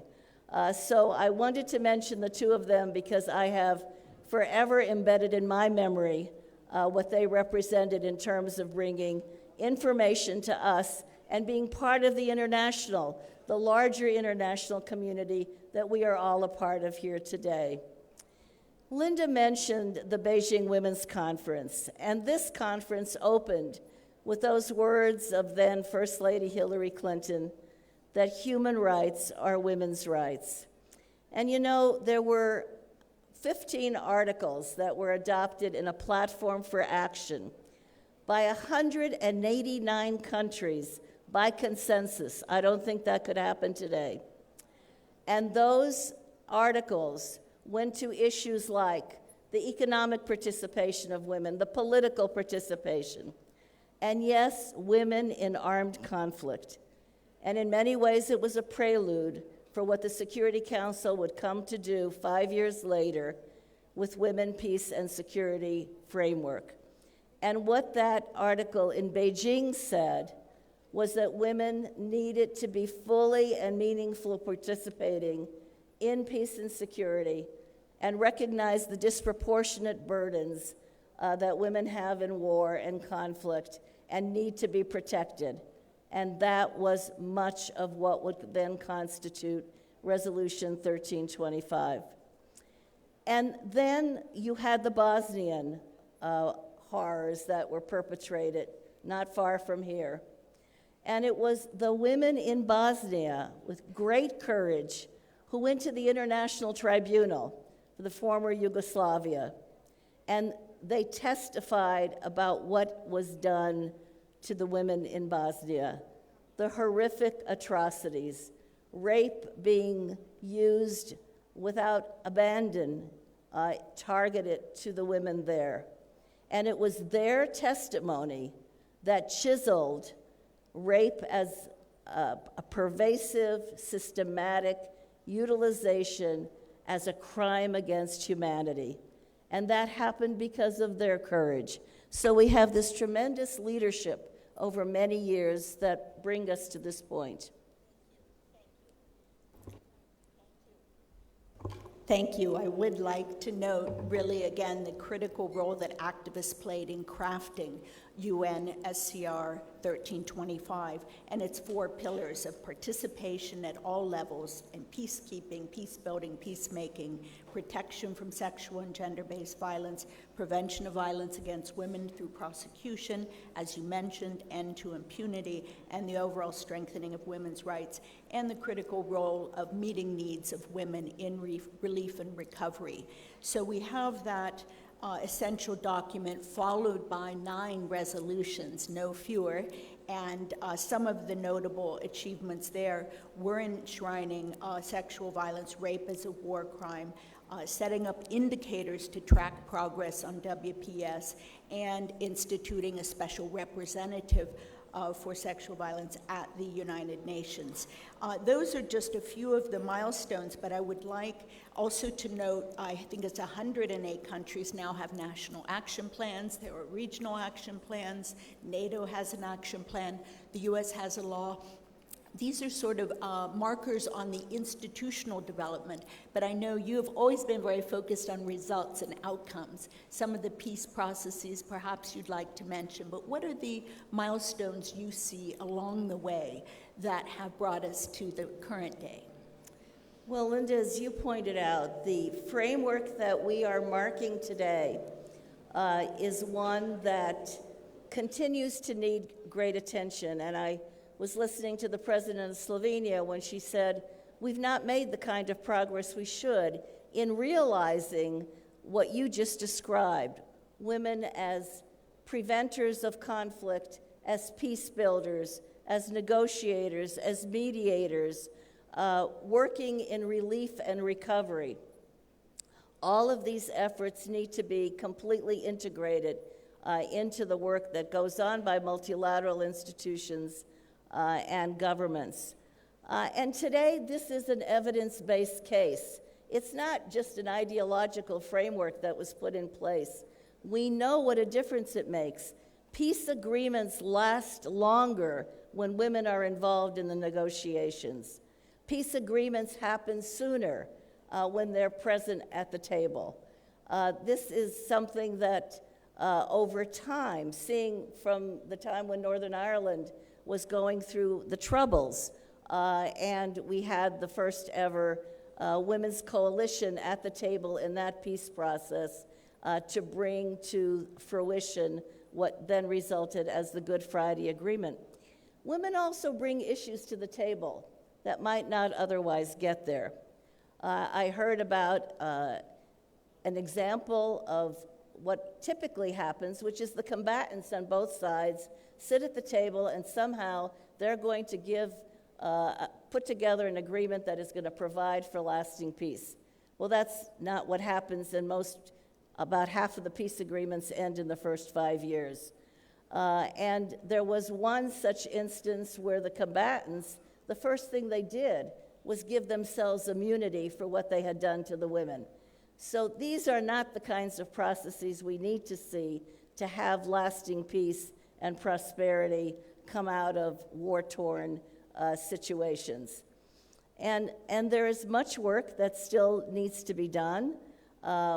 We at Georgetown do a biennial Women, Peace, and Security Index. It's the first ever index of its kind that looks at the well-being of women. And why do we do this? Because what we see in looking at inclusion, women's political participation, economic participation, et cetera, justice, are women discriminated against? How is that impactful? And security, are women safe in their homes? Are they safe in their communities? Are they near conflict zones? That composite, not just one indicator, but the composite across 3 dimensions tells us a great deal about the well-being of women. Why is this important? It's about gender equality. In those places where women's well-being is what it should be, and in places where it's improving, those places are much more secure and at peace. The 20 bottom countries in the ranking of 179 on this index are mired in conflict, in instability, in fragility. It's a serious reflection of what happens when the well-being of women is not considered. And so the well-being of women and the well-being of nations goes hand in hand. And that's why this is so critically important. Thank you. I'd like to delve into a few of the current day challenges. And you noted, of course, still insufficient participation by women in the actual peace processes, though I do want to note that Colombia achieved near parity as one of the outliers in having both negotiating teams have be equally composed of women and men. But we have crises around the world now, and you've been very deeply involved over the years in places like Afghanistan and now Ukraine. And I thought we should highlight Sudan as well, where there is just tremendous violence and now an acute crisis of starvation, and as always, affecting women, girls and children particularly. But would you care to just take on the Afghanistan situation and what leverage is there to do anything about the worsening situation? I'm glad you raised that, Linda, and I know that shortly we're going to honor the Afghan women. They are undergoing today nothing less than what we see as gender apartheid. There have been about 100 edicts put out by the Taliban to take every right imaginable from them: the right to go to school, the right to work, the right to go into a public park, regulating what they wear, having a male guardian every time they go someplace. Children are being sold, daughters are being sold just to put food on the table in child marriages. Women are dying every 2 hours in childbirth. This is the situation under the Taliban in Afghanistan today, and it's a situation that I don't think much of our world is seeing for what it is. And so we need to call it what it is, because there's nothing the Taliban crave more than recognition for their leadership in Afghanistan today. They want international recognition, and they want normalization. And there is nothing normal about what is happening to women in Afghanistan. And so gender apartheid is something, it's what happened in South Africa during the racial apartheid, the separateness, seeing a part of the community as totally separate, not equal in any way. That is what's happening to women in Afghanistan. It needs to be codified, we believe, in international treaties, conventions, and we need to recognize that this is the kind of leverage that the international community has. Call it what it is and keep from recognizing the Taliban and normalizing the situation in Afghanistan today. Thank you. I know we only have a few minutes. I want to quickly note the role that women played in Sudan in toppling the dictatorship of Bashir, and we do not have women's presence at the talks that they hope to put back on in Jeddah. So I think that is one of the key issues at stake there, as well as the role of Ukrainian women going forward. I'd like to move now, we've kind of talked about the dire situation in the world now, but to reflect for the last few minutes on achievements and, of course, the signing of the regional Center of Excellence here, and congratulating Kosovo for this, and what might be the potential you see there, as well as the other regional centers, how they can empower and compel progress. Well, I think you heard from Kat Fotovac and from Ambassador Gupta what the hopes are for the Center of Excellence here in Kosovo, the region, and beyond with the others. It is an opportunity to ensure that we can accelerate the progress on women, peace, and security if we understand what's working, if we take the lessons from other places. Think of the lesson here in Kosovo on reparations, one of the few places in the world where there's actually been an effort to deal with the conflict-related sexual violence of the past. We need to know what is working, what the data shows, how that can be utilized, how to bring others together, exchanges when one can understand how somebody made progress in one way and they haven't been making the progress, what can bring it together. But I think in the weeks and months ahead, Kosovo, as I understand, has already put together a program to go forward. We at Georgetown are pleased to be part of that effort in implementing it, but I hope that it will enable us to make the kind of progress on this very critical issue that our world has not seen yet. Thank you, and I would like to throw out just 4 quick points for an agenda of action that I believe all of us around the world can coalesce around, which is really introducing conditionality into foreign assistance packages to require women to be at the table and start to legislate some of these issues so that countries can sign up to them. The use of sanction tools, and it's important to note the the Biden administration has 3 times now used its sanction power to name alleged perpetrators of crimes of sexual violence. So he's using that power that is inherent in the U.S. government arsenal. And finally, I think we need to talk about the reversing trend of women's leadership, because I know we're partners in wanting political leadership and empowerment to be at the top of the list. I salute the 2 women presidents here, and I think we need to pay attention and take measures to reverse that decline. It's an alarming and recent decline. So I want to thank you, Madam Verveer, and all of you here, and I look forward to all of the inspiring sessions to follow. Thank you so much.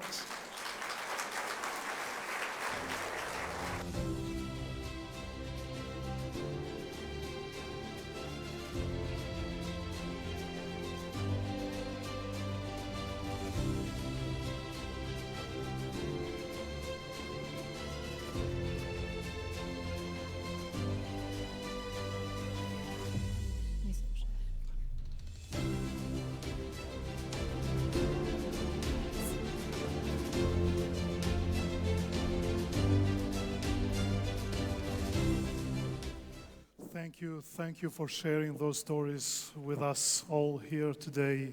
So it's so important for the voices of people unheard to be heard here among us.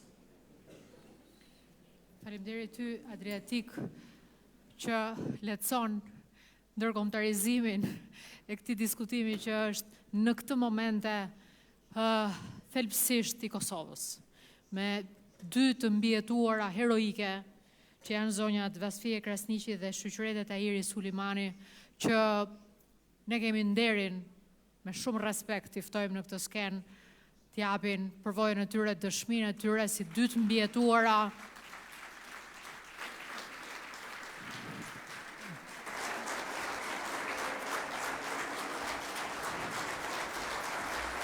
Nësi e veçantë. Shumë respekt. Nësi e veçantë.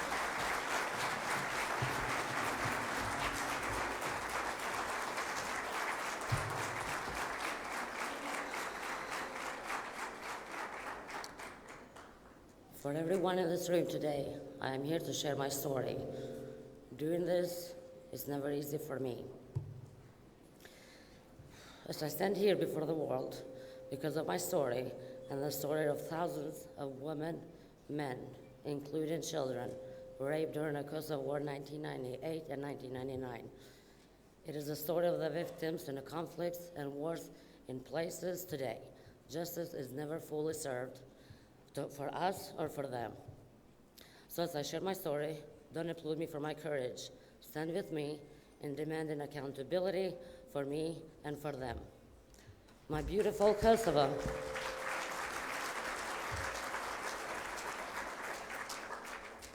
My beautiful Kosovo is the Europe's newest democratic country. You are here in Kosovo today that marks a lot of commemorations, mainly NATO intervention. NATO, it saved our lives. It stopped Milosevic's Serbian regime from committing more murder, massacres, atrocities, torture, fires, and rape to vulnerable, terrified human beings. 25 years ago, as most of my peers were celebrating their sweet 16th, thinking about college or simply hanging out with their friends after school, I was living in a world of fear and war. On April 14th, 1999,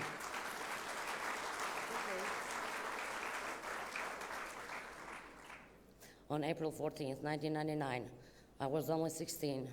I was abducted by a Serbian police officer, and I was taken to a Serbian village where I was raped, not by one person, but by two Serbians, one in uniform and one civilian.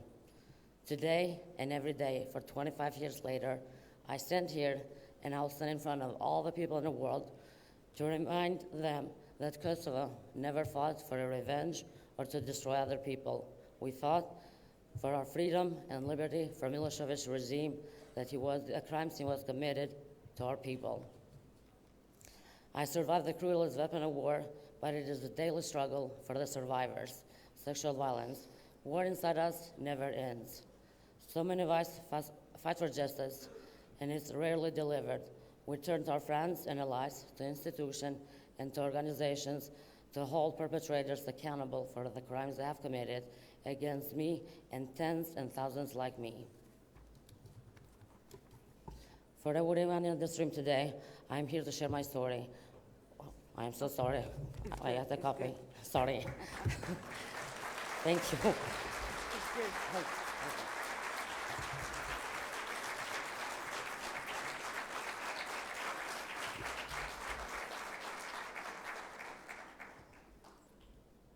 You will hear my story too.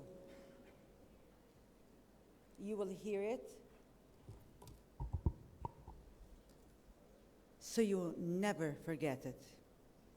More importantly, you all must do everything you can so that stories like this are told, not so we feel better by being relieved from the burden of carrying these scars, but so that those who did this don't get away with this. Those who are thinking about it, doing this, can't away with it. And more importantly, so the victims can heal, justice be served. I am Shurite Tahiri Suleimani. I am a survivor from the war in Kosovo, a survivor of rights advocate, and a member of Kosovo Rehabilitation Center of Torture Victims. I'm a member of SEMA Network. I'm a member of IRCT. I'm a member of Dr. Dennis Mukwege Foundation.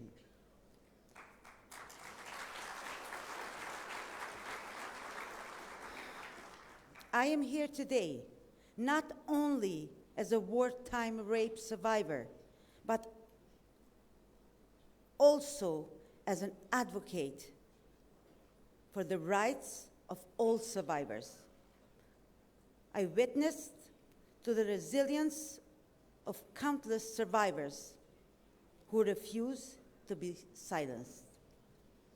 My advocacy and activism uses my story to raise awareness about the needs of survivors of conflict-related sexual violence. Sharing the story is never easy. You will never recover from the pain that lives inside you, but just you learn to live with it. In my case, this crime impacted not only me, impacted my children too. Too often, the invisible impacts of this deplorable crime spans families and generations. My story begins in a wartime in Kosovo in 1999. I was physically, psychologically, and sexually assaulted in the most brutal way possible by Serbian forces.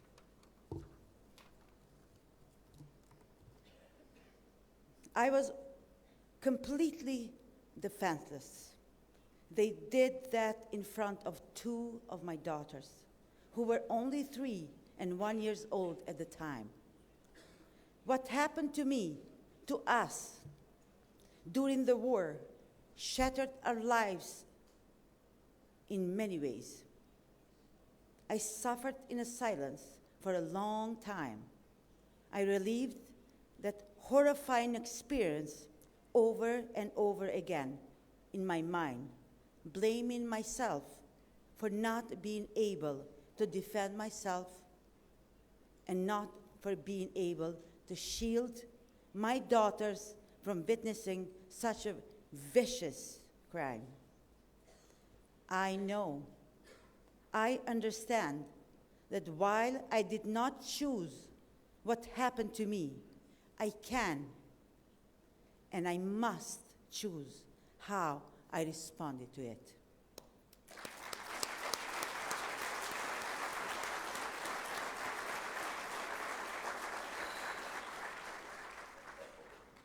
Telling my story helps me more than physical scars and mental trauma. Fighting the stigma, the ignorance, prejudice is emotionally exhausting, but it is essential for healing, to restoring dignity, and to provide hope. We are all in this together: survivors, organizations, advocates, community, the country, and the world. I invite everyone in this room to be the agents of change that our world so desperately needs. We must ensure survivors have access to rehabilitation, legal aid, and mental health services. We must advocate for their rights and work tirelessly for the future free from the scourge of torture, of sexual violence. My story is your story. You have heard it, and you will keep it hearing until we put an end to the silence which provides impunity for the perpetrators. Thank you.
I cannot go to school. I am bored. I had the dream of becoming a journalist just like you. I was studying very hard and I was learning English to get a scholarship to study in the West. But in the past 2 years, I am stuck at home. I am bored. I try to study myself, but it's not as good. My brother goes to school and I envy him. What is the difference between me and him? In the heart of Afghanistan, where a fierce struggle unfolds, an unparalleled resistance prevails. The women of Afghanistan, silenced but not defeated, challenged but never surrendering, oppressed but ever more resilient, have risen against the shadows of oppression. Imagine a world where you are denied going for a walk, going to the park, attending secondary school, attending university, playing sports, appearing on TV, accessing healthcare without a male chaperone. This is the world in which the women of Afghanistan live today. And yet, in the darkness, they have become a beacon of hope, embodying a spirit that refuses to be extinguished.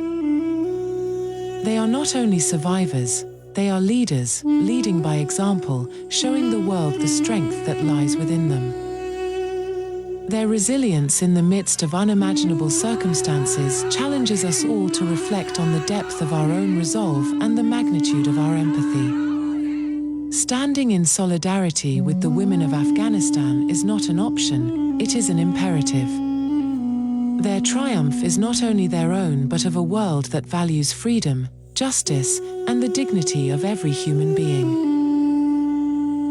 Their struggle is our call to action, to support education, to empower local initiatives, to amplify their voices, to support women, the women of Afghanistan and the women everywhere. Because when we unite, we become a force no darkness can overcome.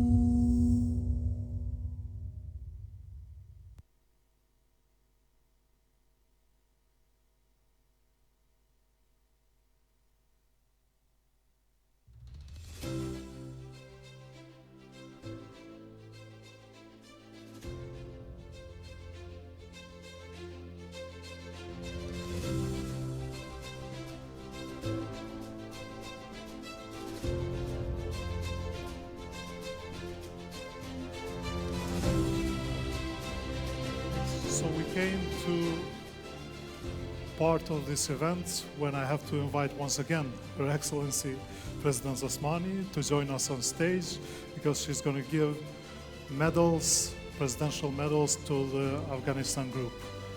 Please, Ms. President.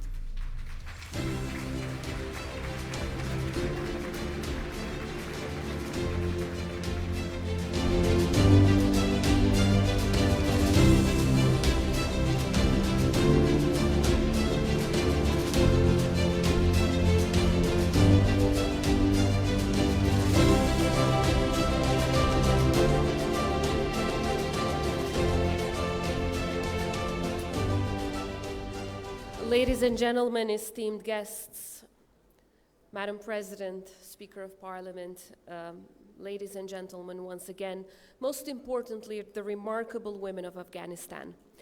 Today we have also gathered in profound recognition of the extraordinary courage and resilience exhibited by the women of Afghanistan.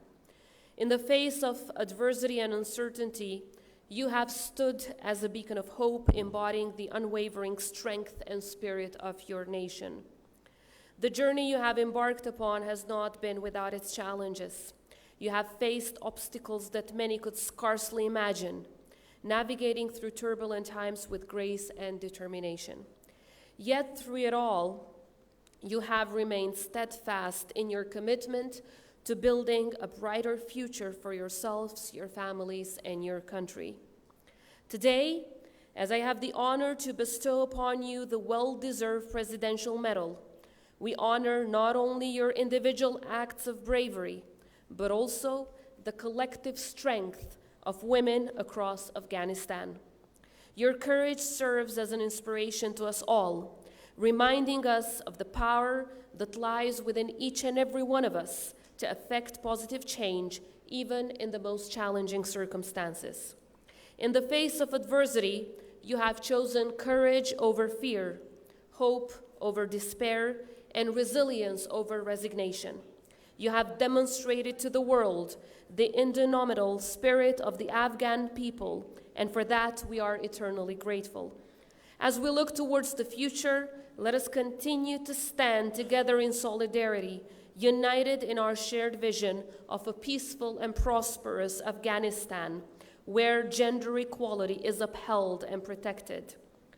To the women of Afghanistan, I salute your courage, your strength, and resilience, which are all an inspiration to us. May you continue to shine brightly, illuminating the path towards brighter and more hopeful tomorrow for generations to come. I got acquainted with the plight of the women of Afghanistan as a very young woman through the books of Khaled Hosseini. So let me conclude with his words. The mountains might crumble, the rivers might dry up, but you are a woman, and you will stand, you will endure. The women of Afghanistan have not only endured, but they are leading the fight for freedom, freedom for all. In this fight, the people of Kosovo will always stand with you. I invite you to the stage to receive the Presidential Medal for Courage.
Presidents, Excellencies, friends, and colleagues, on behalf of women of Afghanistan, those women whose rights, freedom, and livelihood are brought to a halt by the Taliban since August 2021, I want to thank the Republic of Kosovo for recognizing the struggle, agency, and resilience of Afghan women, especially those women who put their lives on the line to fight for human rights.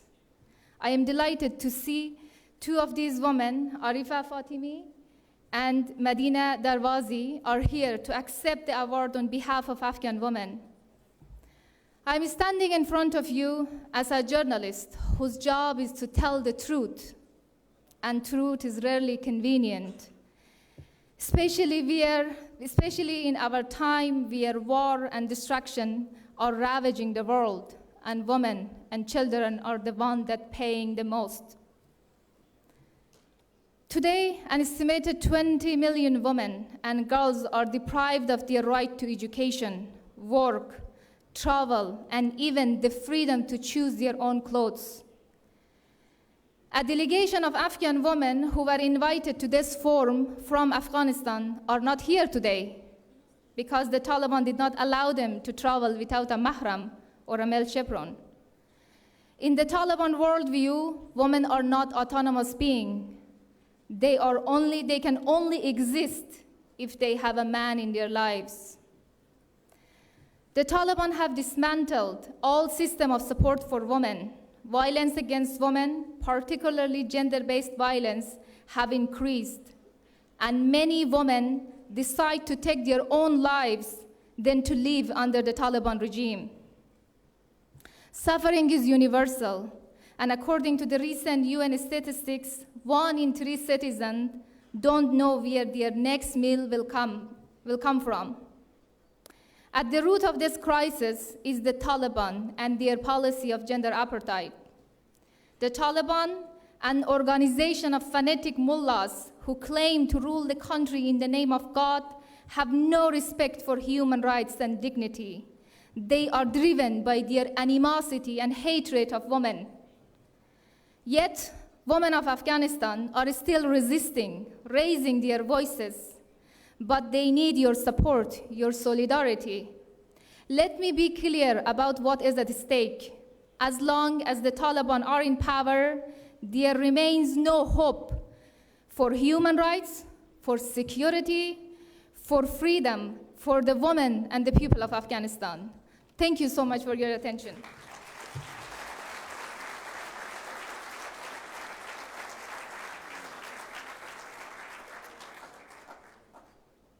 So we heard the speech from Editor-in-Chief of Zan Times, Ms. Zehra Nader, and we invite now to join us on stage Ms. Rina Amiri, which is U.S. Special Envoy for Afghan Women, Girls, and Human Rights. Please.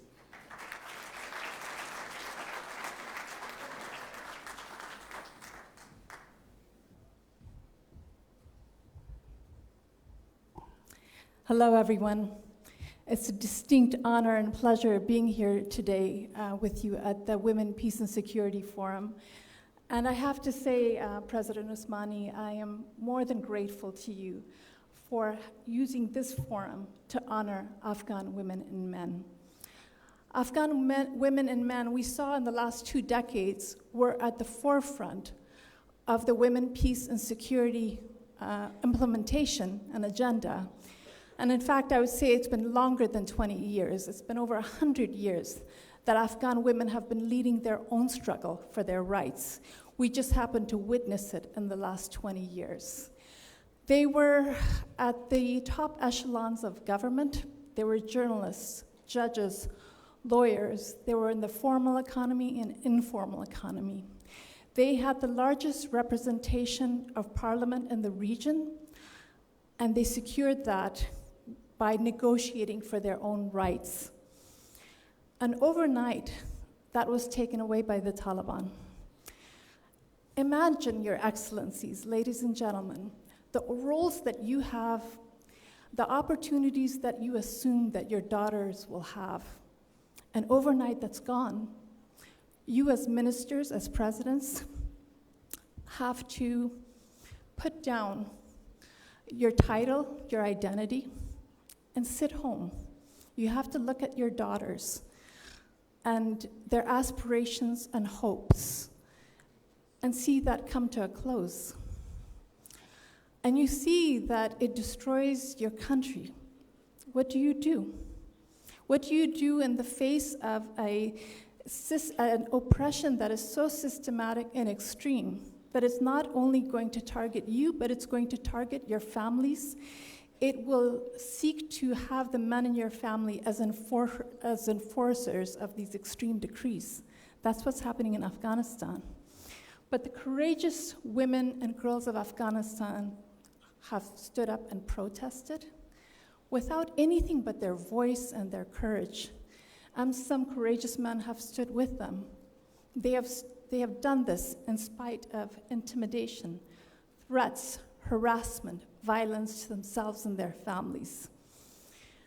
And when I ask them, I spend a lot of time talking to Afghans inside the country, and I say, where do you get this courage? And they say, we're not courageous.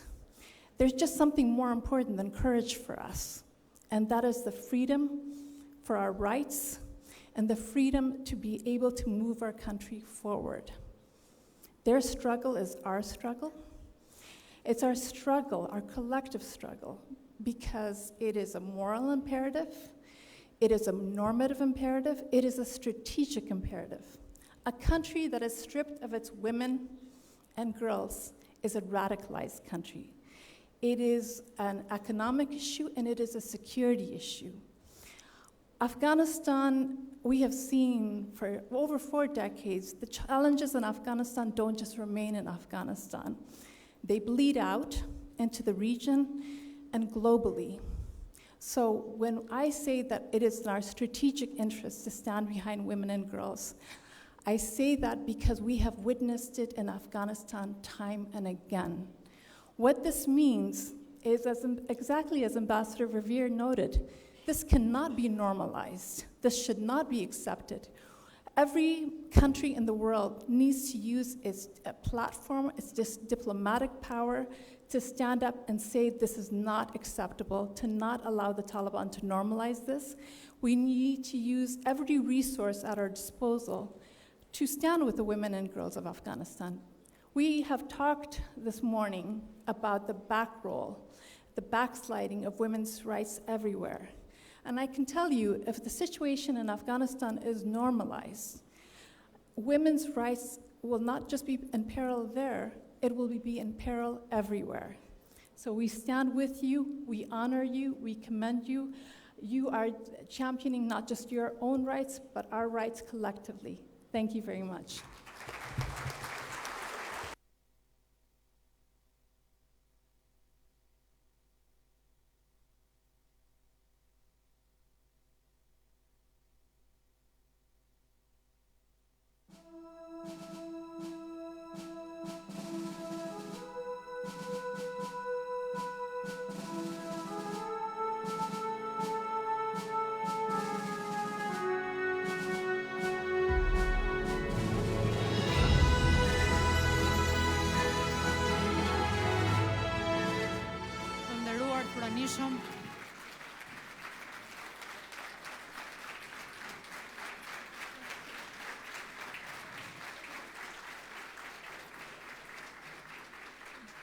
Duhet kesh një medalje të madhe, siç e ka Kosova medaljen për të dhënë një medalje për drejtat e njerëzit.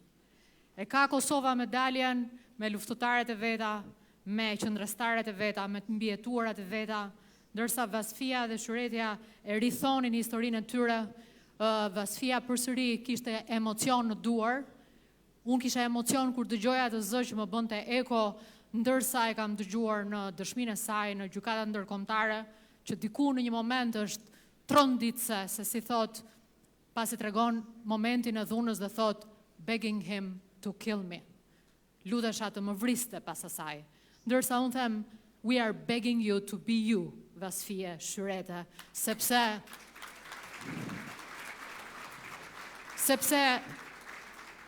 për ajo që keni kaluar në jetë dhe luftëtarët e tjera të UÇK-s edhe më shumë, është në fakt medalja më e madhe për dhënë një medalje si grave të Afganistanit, duke falenderuar dhe vlerësuar shumë punën dhe kontributin e madh të shkëlqësisë saj zonjës Osmani për këtë forum, i cili arriti në momentin e fundit të këtij sesioni të parë që vijohet nga një drek adriatik e Of course, after all these speeches, after all these emotions that were shared on this stage, one also important thing is to remind you all to come for the second part of the forum, and also now that all of you are invited to join us for lunch. So the second part of the forum is at 13:45. Thank you for your attendance. Faleminderit gjithëve.